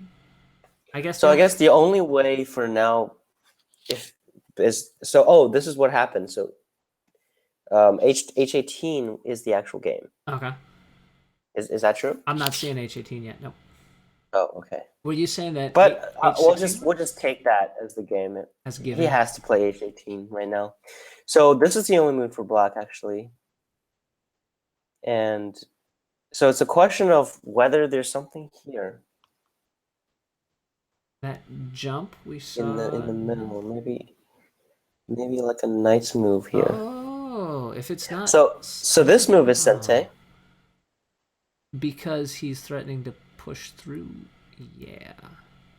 So he's threatening this shape. That's brilliant. I would only have looked at the other way, starting with J12. Yeah, if be careful because if you Yeah, J12, then no, it would you be a can't. ko. That's right. But if you just do this Wah, directly, it's wah. actually like a common, sort of like a Kosumi Hmm. cutting point. If you know what I mean? I kind of see. It's like pushing into a tiger's mouth directly, where you're gonna cut on either side, kind of. Yeah, yeah, Huh. yeah. Huh. So I think also it's a question of whether if White Ataris and Let's Black live, I don't think Black has enough still. Hmm. If he plays something like A7 now,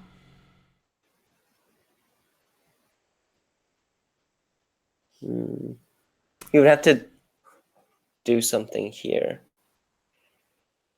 H18 is indeed on the board. So this means that if Park Junghwan loses and Shin Jin Seo also apparently fell in battle, that would leave Dang Yifeng versus Zhou Ruiyang. It'd be a Mhm. China versus China finals for the LG Cup. Yeah. Be pretty interesting.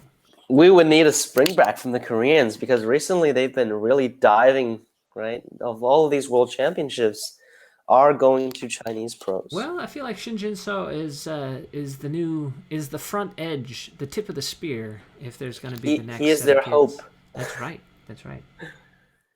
And before we say that, I should say Park Junghwan, his record has not been bad. I mean, his record is 11-2 against Zhou Ruiyang.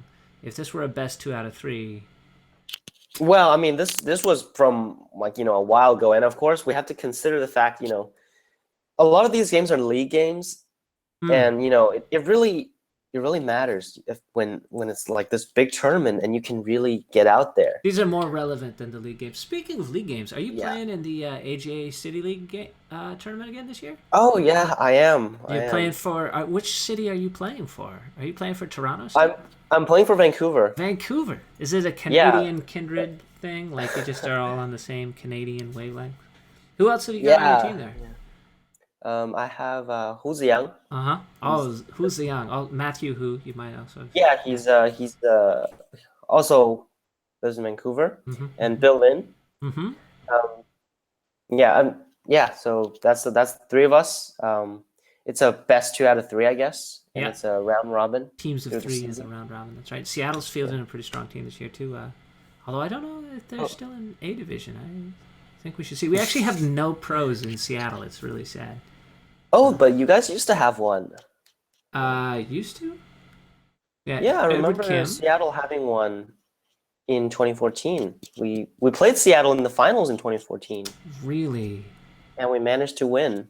Well, So like we were saying, Vancouver is clearly OP. I think. Don't worry, they're gonna patch it soon. It'll be fine. It'll be fun. But the team tournament is actually pretty great. There's team tournament. You don't all have to be 9 dans if you want to play in the team tournament. It's for everybody. It's played on wait, IGS sorry to Canada. cut you off, but Oh, this is a go for it. very important point of the game. So I Oh, think please. Park is in Byoyomi. Oh, I assume like both players are. If they're not, they should be close to Byoyomi. this looks crazy So though. Like so why? these I think these are all time Sujis. These But push in. okay. So I'm pretty sure White will turn here, and then we will see White getting some end game, and I really don't think Black is enough. I mean, so before when we were looking at the variation, Mm-hmm. um, Black had about 7 points. So Mm-hmm. now this move is Sente.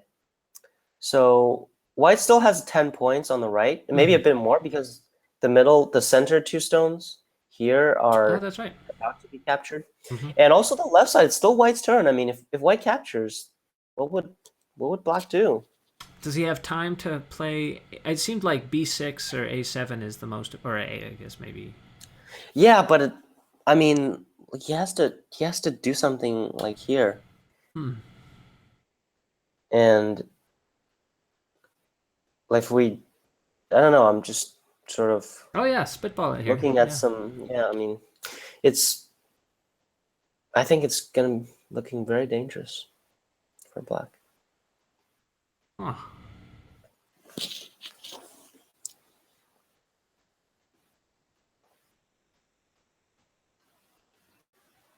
So if we had to go back and find maybe a place where Black went wrong, what would you say? There's some sort of place where he made a clear mistake? I mean, we've got one in the lower right-hand corner where White is able to connect in Sente by blocking off at S4 and T4. I think that's the clear mistake, I guess, if there were a really The definite losing mistake. move. Yeah. It was definitely S1. Huh.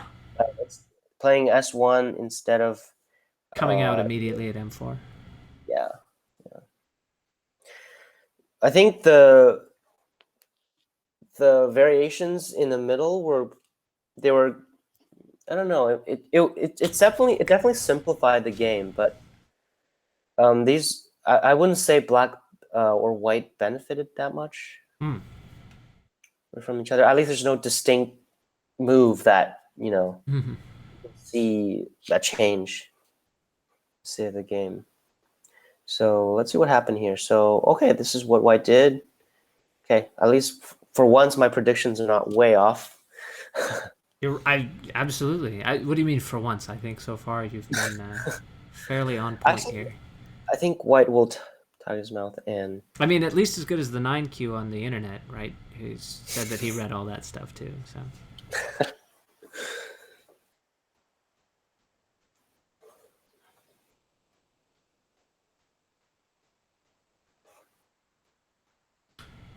So territory-wise, Black needs to keep that entire left side to still be in the game, right? yeah. And So, if he how much does, does White have on the top left? yeah, that top left kind of you had originally counted it as 15 points. Yeah. Mm,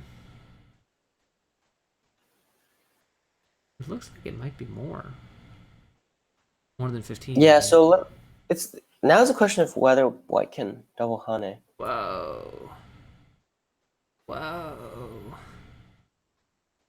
Now, Kill everything, right?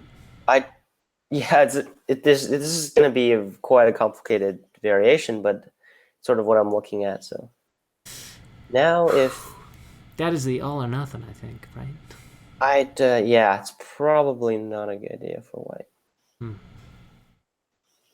So then we have to look at what would White do? I think pretty sure both players are in Byoyomi by now, so hopefully we'll get a faster game. Faster pace. Do Faster you want to take pace. a Yeah. little Oh, break? and You want to let him get farther out in front? I think we can finish. I Once we mean, finish, all right, let's do they're it. playing end game now, and it seems like they're gonna the pace is gonna pick up Should very be fast. decided soon. Okay, sounds good. You were saying something else, though. I cut you off. I forgot. I hear it's late over there. Oh yeah, there is a block here that's also very big. Hmm. If if black ex- if black tanukis, then white can peep here, Oh wow. and that end game is very big. Destroys a lot of those points. Conversely, can't black make a jump if Yeah, white and doesn't get the block? black can do this knight's move, and And I guess it's now not it's not Sente though, sensing because yeah, anymore. that's right. Yeah. N14 is hanging out there. Mm-hmm. Mm-hmm. Goodness. So, what's your source where you say you think they're both in Byoyomi? Um, I guess just looking at the time. So we started at They started at 4 they p.m. started at 4, Your 7. my 7, and oh, so it's been 7 7 hours. They've been seven at it for 7 hours. hours. Yeah, They they're started at definitely in beyond. 8 in the So morning. it's 3 hours each, 3 hours each. Do they have and a they have lunch? they don't have a lunch Mm-hmm. in LG Cup, I Oh, think.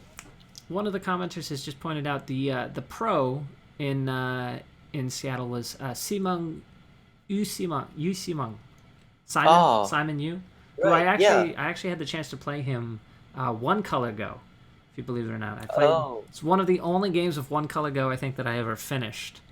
He gave Oh, me 3 stones, interesting. 4 stones. I won, kind of, because we went Kind back of. and we played it through with both colors. And so first of all, we're finishing the game, and I'm trying my best to hang on because it's the very end of a one color go game, and for us mere mortals, it's like Right. nearly impossible at the end game when everything's like it's like a solid mass of one color stones. And we get to the end, and he looks up and he goes, "Oh, you win by 3 points or something like that." I'm like, "How did you even count that?" Like he had a count completely before we even moved it. Like we played the last pass. He's like, "You win by 3 points." I'm like, "How did you know that?" Just blew my mind. And then we went back through and we played it. It turned out I actually only won by 2 points. But because I had played a move that was so bad, but the right shape for him to play, he assumed that he had played it.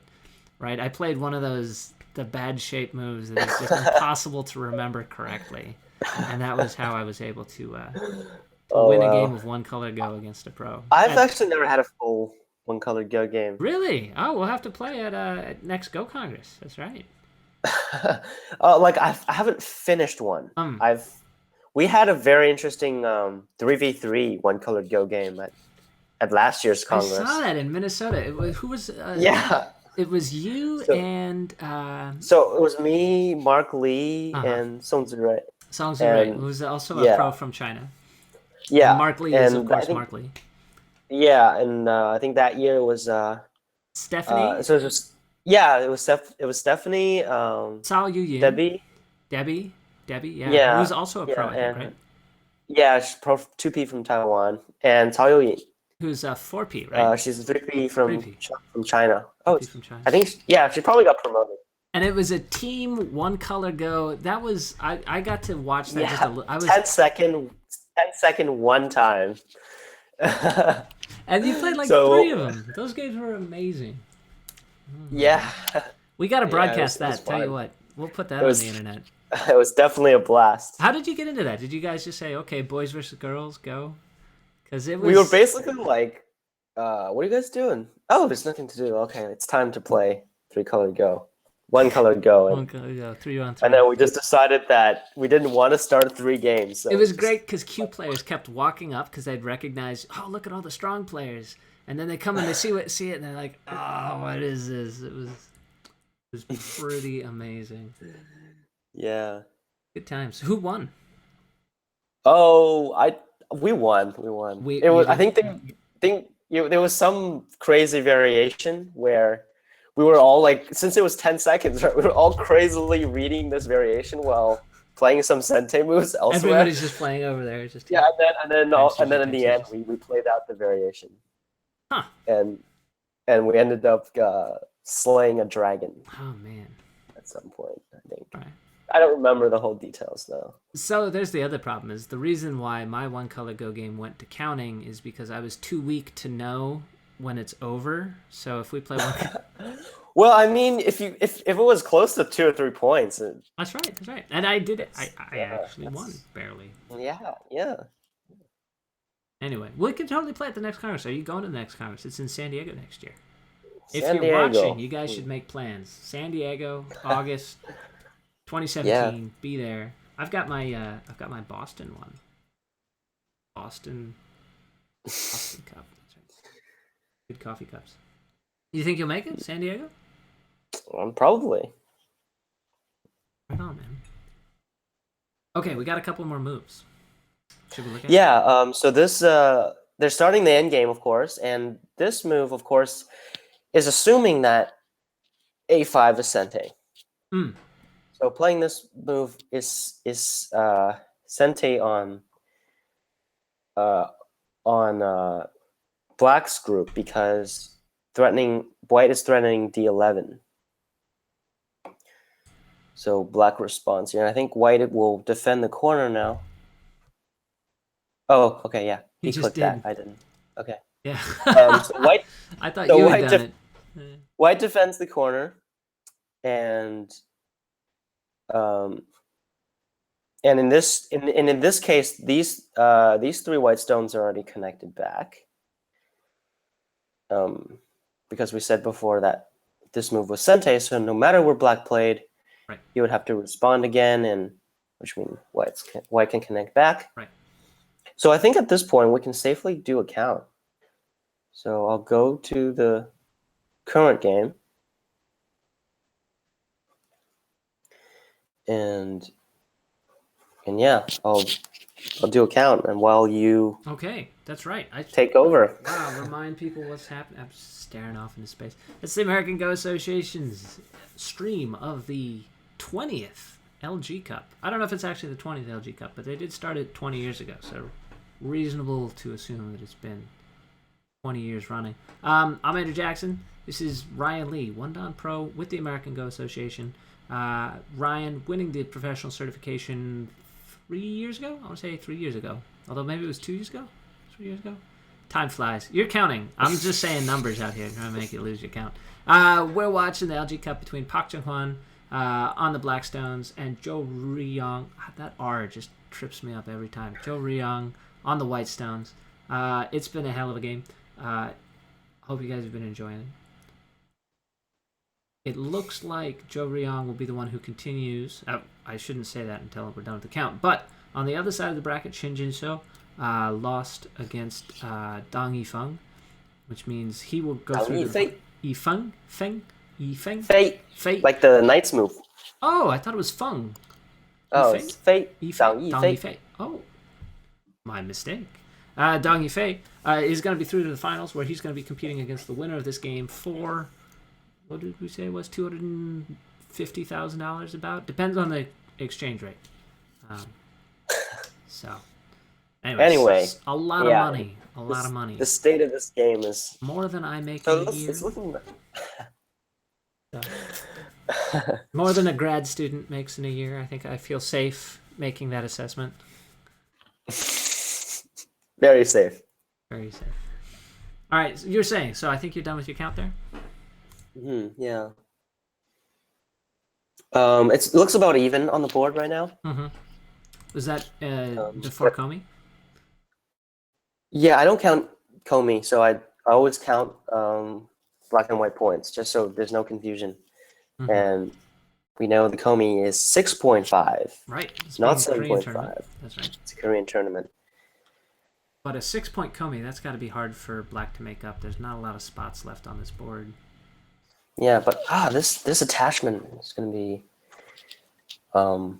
annoying because white can only be 16, and black will pull back. Right. And the aji in the corner is. There's some aji there. Would you walk us through some of the variations? Actually, and maybe another question, can you tell us what happened with a5? He didn't just protect the corner territory, but played h2 and j2. What happened there? That seems like that has got to be... So what happened there was black was trying to get h2 and sente. And white basically fixed connected the 3 stones back by playing a5. So black spent a move on the side here, taking away the points, taking away white's points on the bottom. Sure. And also taking the 3 stones. But after that, it's sort of like an exchange where black got some points at the bottom, but white got the corner points. So you're saying like white got it exchange. Even though white hasn't actually played b2 yet, right? Doesn't it still matter who has sente to come back? It could matter, but since there are a lot of big endgame moves on the board, we can. B2 is still a big move. It's not sente for white. Sure. But it's still a very big move. Sure. Now, so we can say white got half of that. Okay. We can safely say that. Sounds fair. 50-50. What about 60-40? Maybe 55-45. Okay.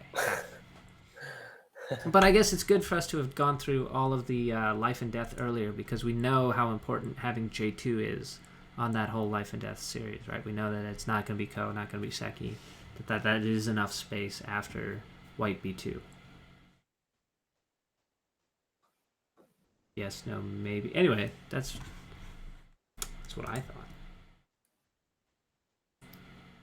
thought. You're playing through this. These.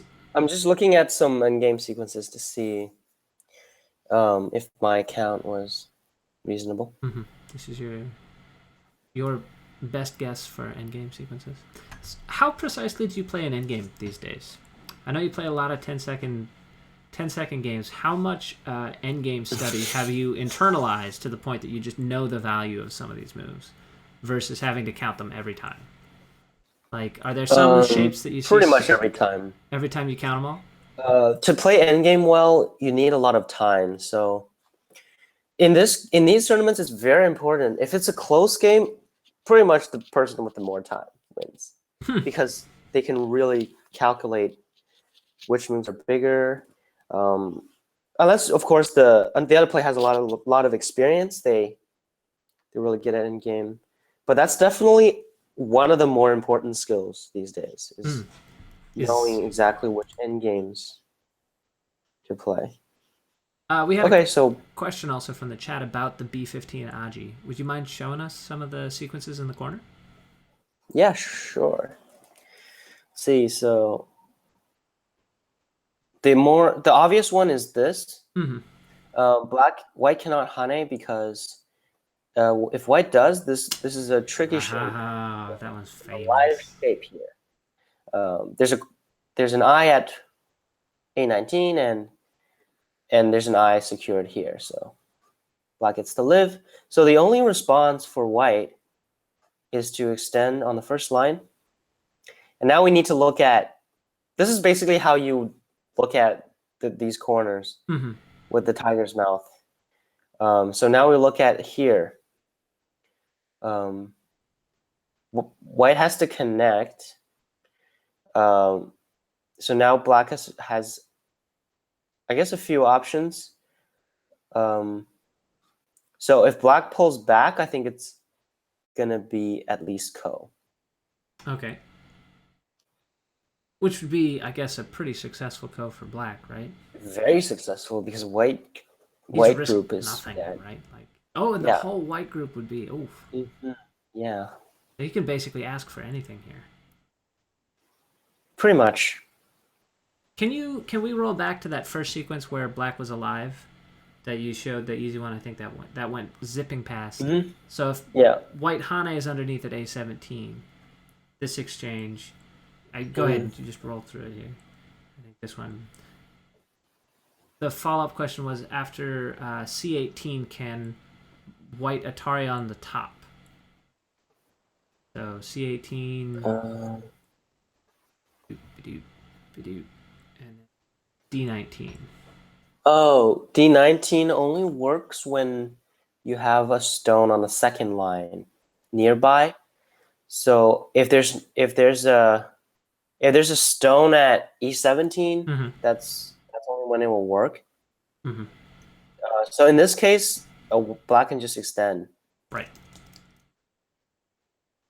So that way, white would be alive, or black would be alive. Yeah. Right. So this is pretty similar. In this case, that was Sente, but.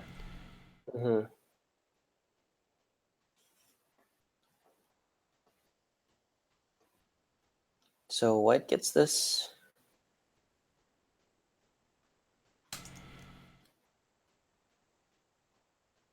Sente.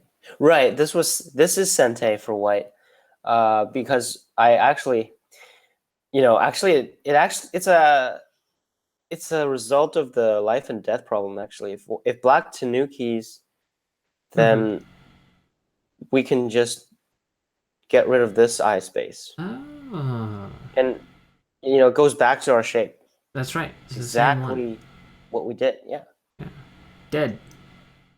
Not even a go. So yeah, this is Sente. Black had to respond here.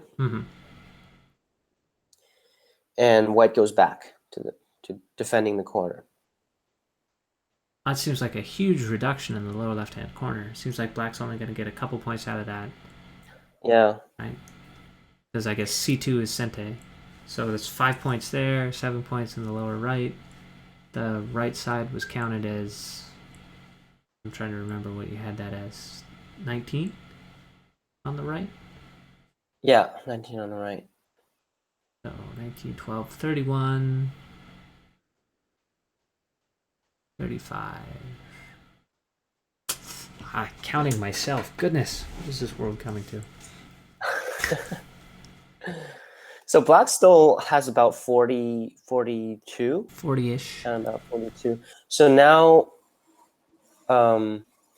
when, say, black plays here, in the future when white blocks, black can, there's an interesting follow-up on the top. If white tanukis now, then okay. then I'm all ears. Where do you start? C17? E18? Oh, I was just talking about this.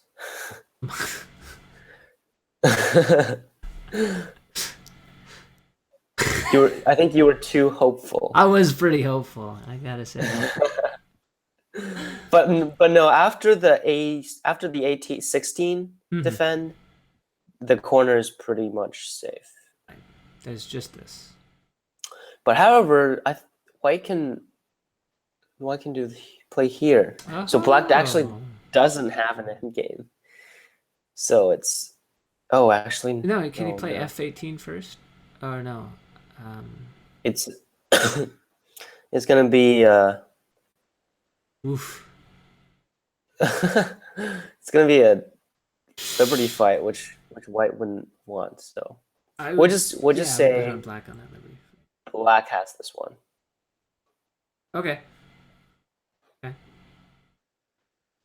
But I think our previous count we didn't have a 2 point margin, right? Like the difference between J19 Hmm. being Sente is not a lot in terms of points, right? Hmm. Like that can't possibly be enough to get him caught up there, huh? No, there's 21 on the top left. I hope that wasn't a question directed at me. There's 21 on the top left. You're right. Yeah, so White has like 40, definitely over 40, even after Black plays this knight's move. So okay, so he extended and White takes this first. Mm-hmm, mm-hmm. Sente. Everything is going as you foreseen. Hmm. There's at this point, there's not going to be that much change. It's going to be pretty. If there were any changes, it'll probably be my miscalculations in the points. Okay. But not the But result. yeah, Not the result. yeah, like it's going to be pretty. I wouldn't expect any change right Okay. now. Can we say, well, M13 has to be Sente for black now, though, right? Yes, yes. Well, maybe it's Liberty Racing? Because white can cut across. Nope. I am. Well, it depends on. I don't think Apologies. Black would want to do that because White connecting back is like there's still some points in that. Hmm.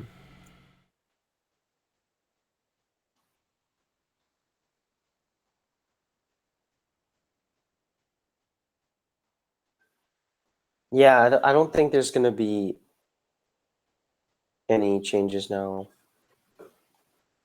So if black plays something like Q7, for instance, and white has to capture, Hmm. and then no, I got nothing. Uh, I'm just totally fantastical here, thinking that black could somehow attack the entire white group along the bottom,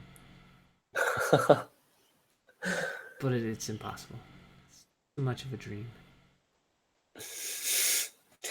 well, he needs a dream right now. Hmm.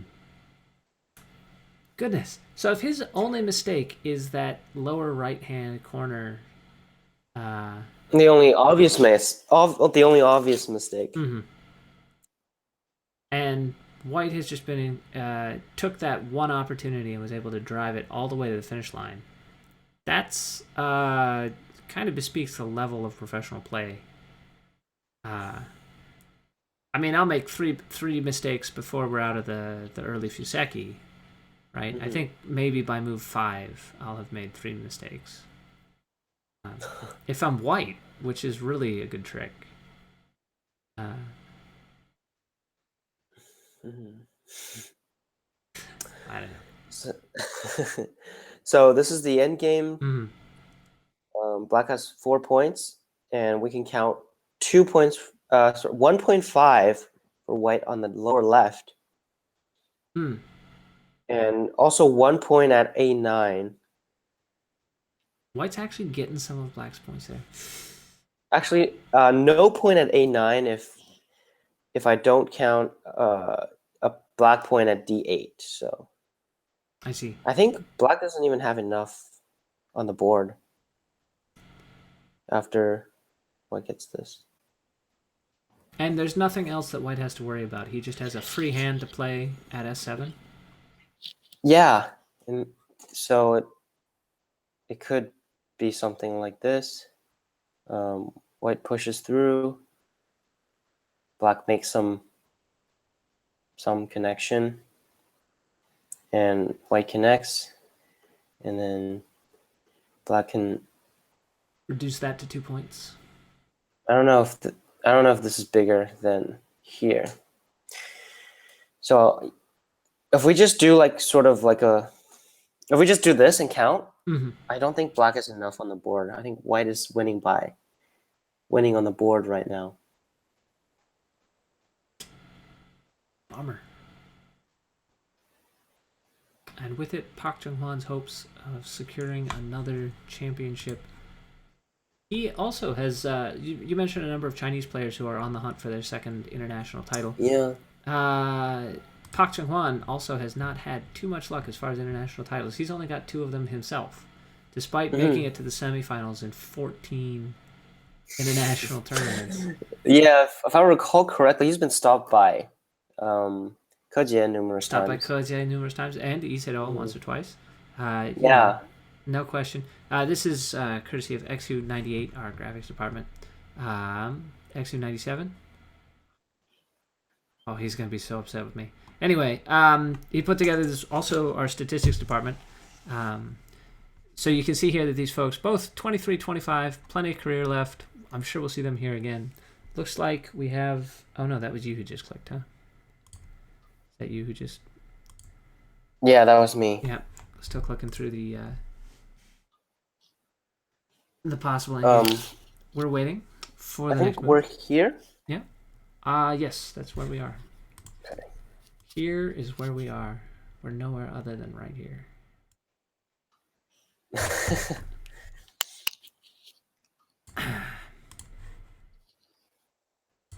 So yeah, I think black is 1 or 2 points on the board at most.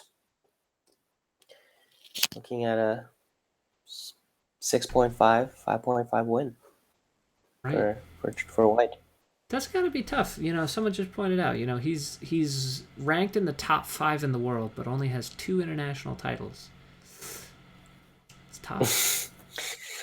So he's been winning many games, but not just not the critical the big ones. That's right. Ain't that is the truth? And it's the 3rd game Zhou Ruiyang won against Park Junghwan. The 3rd game only. That's right. Yeah, They're what, 11-2.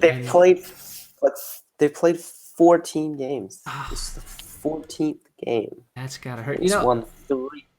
Park Junghwan beat Ke Jie in the previous round. I think you can check out the brackets on Ego Kizen. I think the one prior to that, not the round of 8, but I think the round of 16. Yeah. Oh, that's right. I guess the last round isn't the quarter, semis, semi-quarter, semi-demi, hemi-finals. I don't know. I think the semi-demi, hemi-finals are the round of 64. If you have a round of 64, it's the semi-demi. Right? Semi-demi. Let's not go there. Anyway, let's not go there.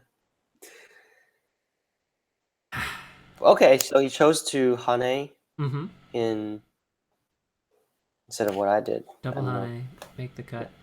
Now black. I guess it's better because it forces black to connect. Well, he's doing something else now in Sente, but forces him to connect these 2 stones, and white can just capture at M13. Okay, because white wants to be doing that anyway. Yeah. So black makes some exchanges for endgame, but it's not going to be a big deal. White can just respond, and I think there's a setting up a squeeze. I don't know what he's trying to do. Oh, he wants to Hane and Atari. Got it. And indeed, he has accomplished the Hane. In this case, he doesn't Atari, just plays the connection. Oh, okay. Okay, it's probably a better sequence. I'm inclined to take his word for it. Okay. I overestimated white's territory, I think. Aha! How many points? Not by that much, though. Maybe 2. But also, I did S7 instead, so let me just do a quick count. I see. This is the LG Cup semifinals. I'm Andrew Jackson. This is Ryan Lee, one-time pro with the American Go Association. The closing stages. I don't know why I'm telling you guys this. You guys have been here the whole time, right? You know what's going on. Park Junghwan on the black stones. Zhou Ruiyang on the white stones. The LG Cup has a purse $257,000 according to the latest exchange rates.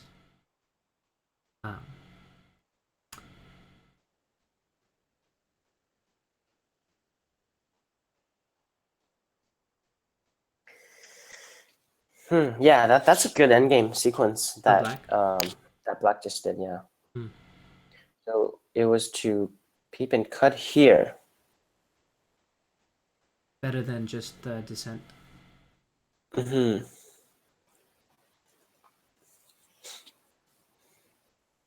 So if White had tarried on this side, it would have ended in a similar result. So what's your takeaway from this for this game? If we're watching this game at home, what is our lesson here? Well, I think a good lesson would be that, as important as opening is, it's not the decider of the game. Mm-hmm. Yeah, I mean, opening can put you in a clear lead, but it's still in the fighting that The where fighting. it counts. And in this case, that fighting is just the one missed probe at S1? Or missed response to the probe? Yeah, that was key again, right? Because having S4 and T4 in Sente, it Changed the really whole changed character. it changed the whole character of the fight in the middle because White was connected back in Sente. So if you are trying to improve your game, Look for opportunities to not give them a free connection in second. I don't know. Oh, I was gonna say I was gonna talk about how people sort of focus on this. I need to prove my opening. I need to prove it on direction, but just read. Read more. That's all you need to do. And of course, then the next question is, how do we improve our reading? We talked a bit about developing our instinct. Yeah. Instinct is definitely important, and that comes from experience, really, and doing problems. Doing problems. Do you still do a problems? lot of reading. A lot of reading. Practicing So, like reading. in a game, in any game, I think it's common for people to be lazy and skip out on a few variations. And you're laughing at this. I know nothing about that. I've never, no. Wouldn't dream of it. But yeah, you're right. Like you said, you want to be lazy. You want to skip out on a few variations. Yeah. But it's important not to do that because that skips out on that process of improving such a skill. That process of working on it is actually you said it's experience. It requires experience. Yeah, and I get a feeling that a lot of people don't like doing life and death problems. So I guess reading more during your games would is a substitute for doing life and death problems. Not a substitute. It wouldn't be a substitute, but it helps. It's a shim. Also, you can kind of do it as a stand-in. I don't know. You talk about how experience is important. We had a phrase. Good judgment comes from experience, and experience comes from bad judgment. Like the way to get more experience is to just make bad judgments, and you have to find out that they're like bad judgments, right? You can't just like play them and then move on. You got to actually go back and like find out that your intuition or your instinct isn't what you thought it was. I don't know. Yeah. I don't. I mean, like you have like sort of a feedback mechanism where you have reading, you have playing a game, you have reviewing, but you can't just do one of them. You got to do all of them. You have to do all of them. If you just review games, you're not really, and you're not playing, then you're not getting the experience, right? You're just looking back. What about We're looking at. 2 out of 3? What if I do 2 out of 3? Is that enough? Do I really need to do all 3? I don't know. You're really pushing it here. Like we said, people are lazy. My students in particular, very lazy. They don't want to, I shouldn't say they're very lazy. A lot of them are working very hard. The ones who are working very hard tend to be getting better. And then they're not my students. Then they need to give me handicap stones. It's tough. All right. So we're closing in here. Any surprises? Any end game shocks? No, but I think there's a sequence mistake here. I think he caught it, actually. It's on the bottom. If you go down one branch.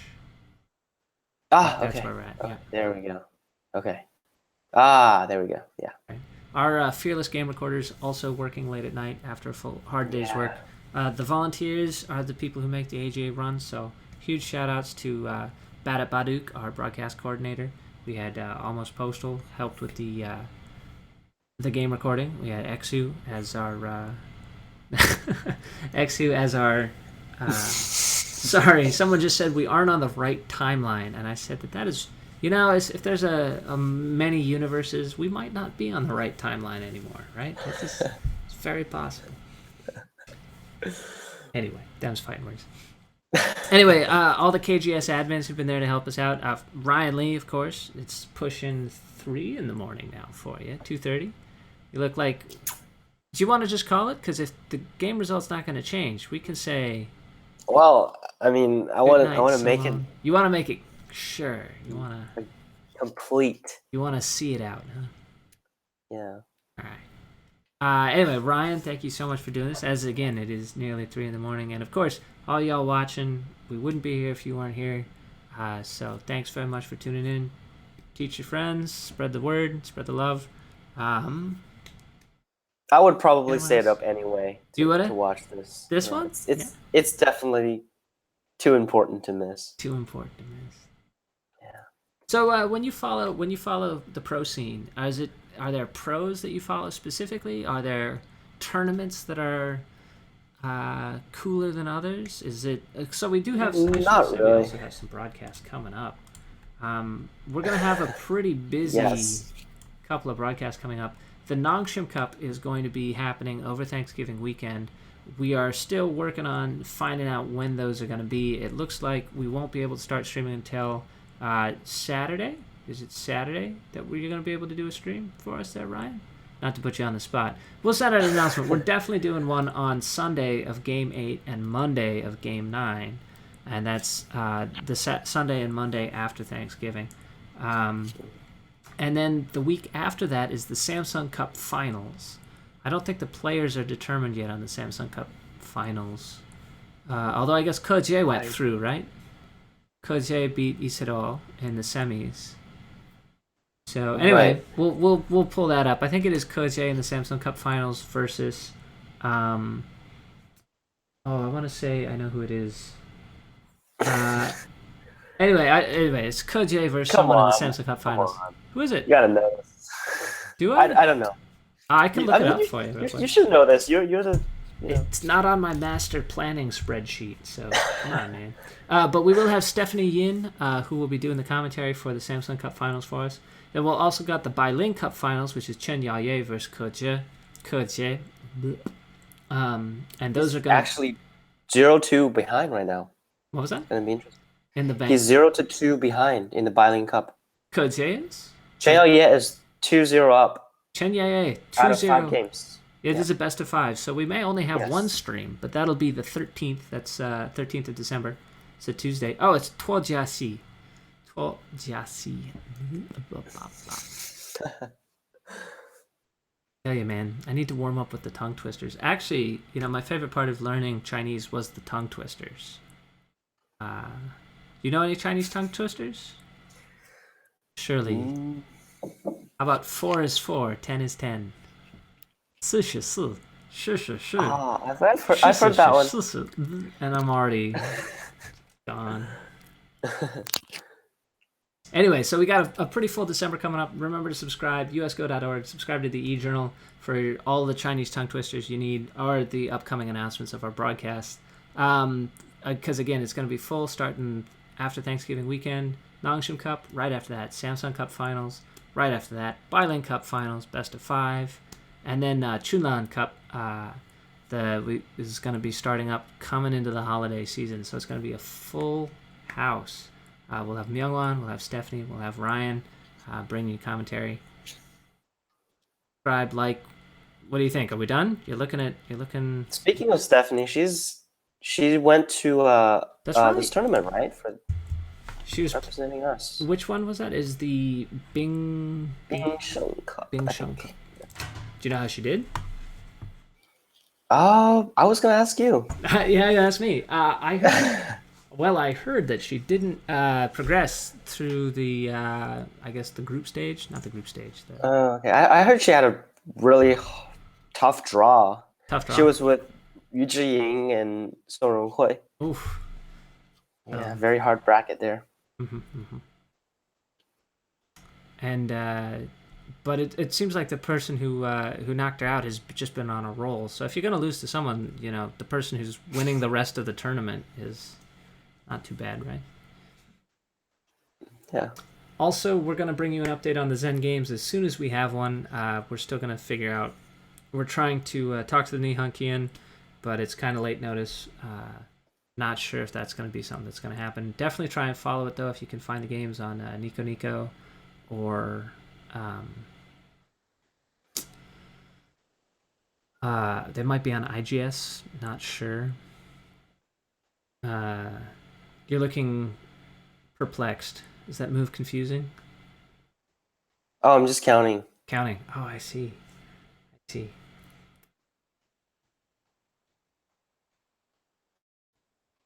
It's about 3 points on the board. On the board for white? For black. Oh, okay. So it's not humiliation. It's just a win for white. Just a win. Just a solid win. All right, you still want to see it through the end? I don't want to keep you up. You look like you're going to fall asleep here. I mean, we should have a full stream, We got to finish. We got to finish. All right.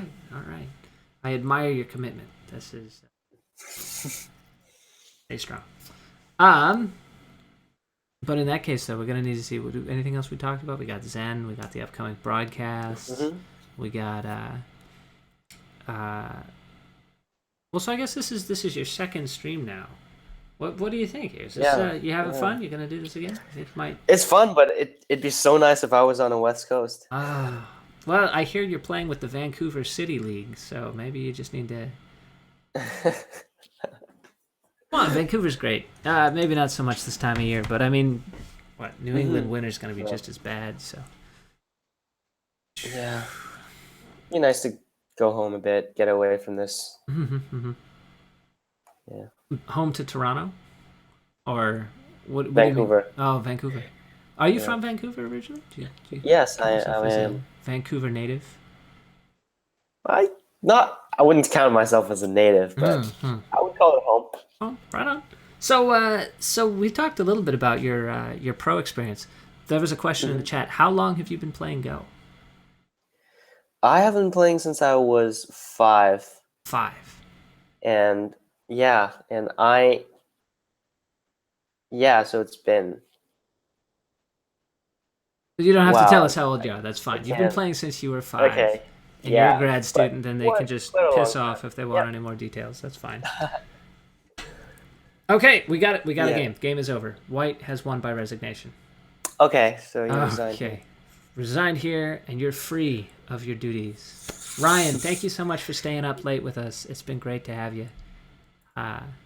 Really appreciate it. Any closing thoughts? Summary? It's been fun. Well, I mean, what a fight. I mean, Park Junghwan, he's definitely not happy about this result. I mean, he's been I could sort of see myself in his shoes right now. But fighting for 7.5 hours and not getting the result you want. But anyway, so we have two players in the final, Dang Yifei and Zhou Ruiyang. Zhou Ruiyang, who's claimed a world championship before. Dang Yifei, I don't think I think this is his best performance thus so far. So he'll be on the hunt for his first international title. Yes, so he will be on the hunt, and it will be a best of 3 final. Best of 3. Will we be streaming that? Well, I don't know. Are you volunteering? I think I'd love to if we can. Let me pull up what the dates are for us real quick. I don't know if they're scheduled. Sometimes these aren't scheduled. We will send out updates. You know, I mean, people say, why don't you have your broadcast schedule decided ahead in advance? It's because we don't know the players, and sometimes it's because they don't even know the time that they're going to start the game, right? Like, sometimes they literally haven't even picked a day yet, but we'll see. This one's been going for 20 years. Makes me think, Usually they have like a range of days where they where they set, and the range of days will depend on the players schedules. Who make the right. players who actually make it and depend on this. That's right. The players themselves will have a whole bunch of different things going on. I remember the Bailin Cup, for instance. Lee Sedol was not in the Bailin Cup because he was playing the AlphaGo matches. He missed the entire preliminaries. So. All right, and I don't see a date. I do see that the finals will be played in Korea, but I do not actually see the date of the finals. So stay tuned, I guess. Sounds like February. I'm hearing February. Thank you, Yun Xia. Great seeing you out there. All right. So I guess that's it. Gotta fight hard. Thanks, man. Thanks for being with us. Thanks everyone for watching. We'll see you next time. Thanks for watching. Been great having you, and good night.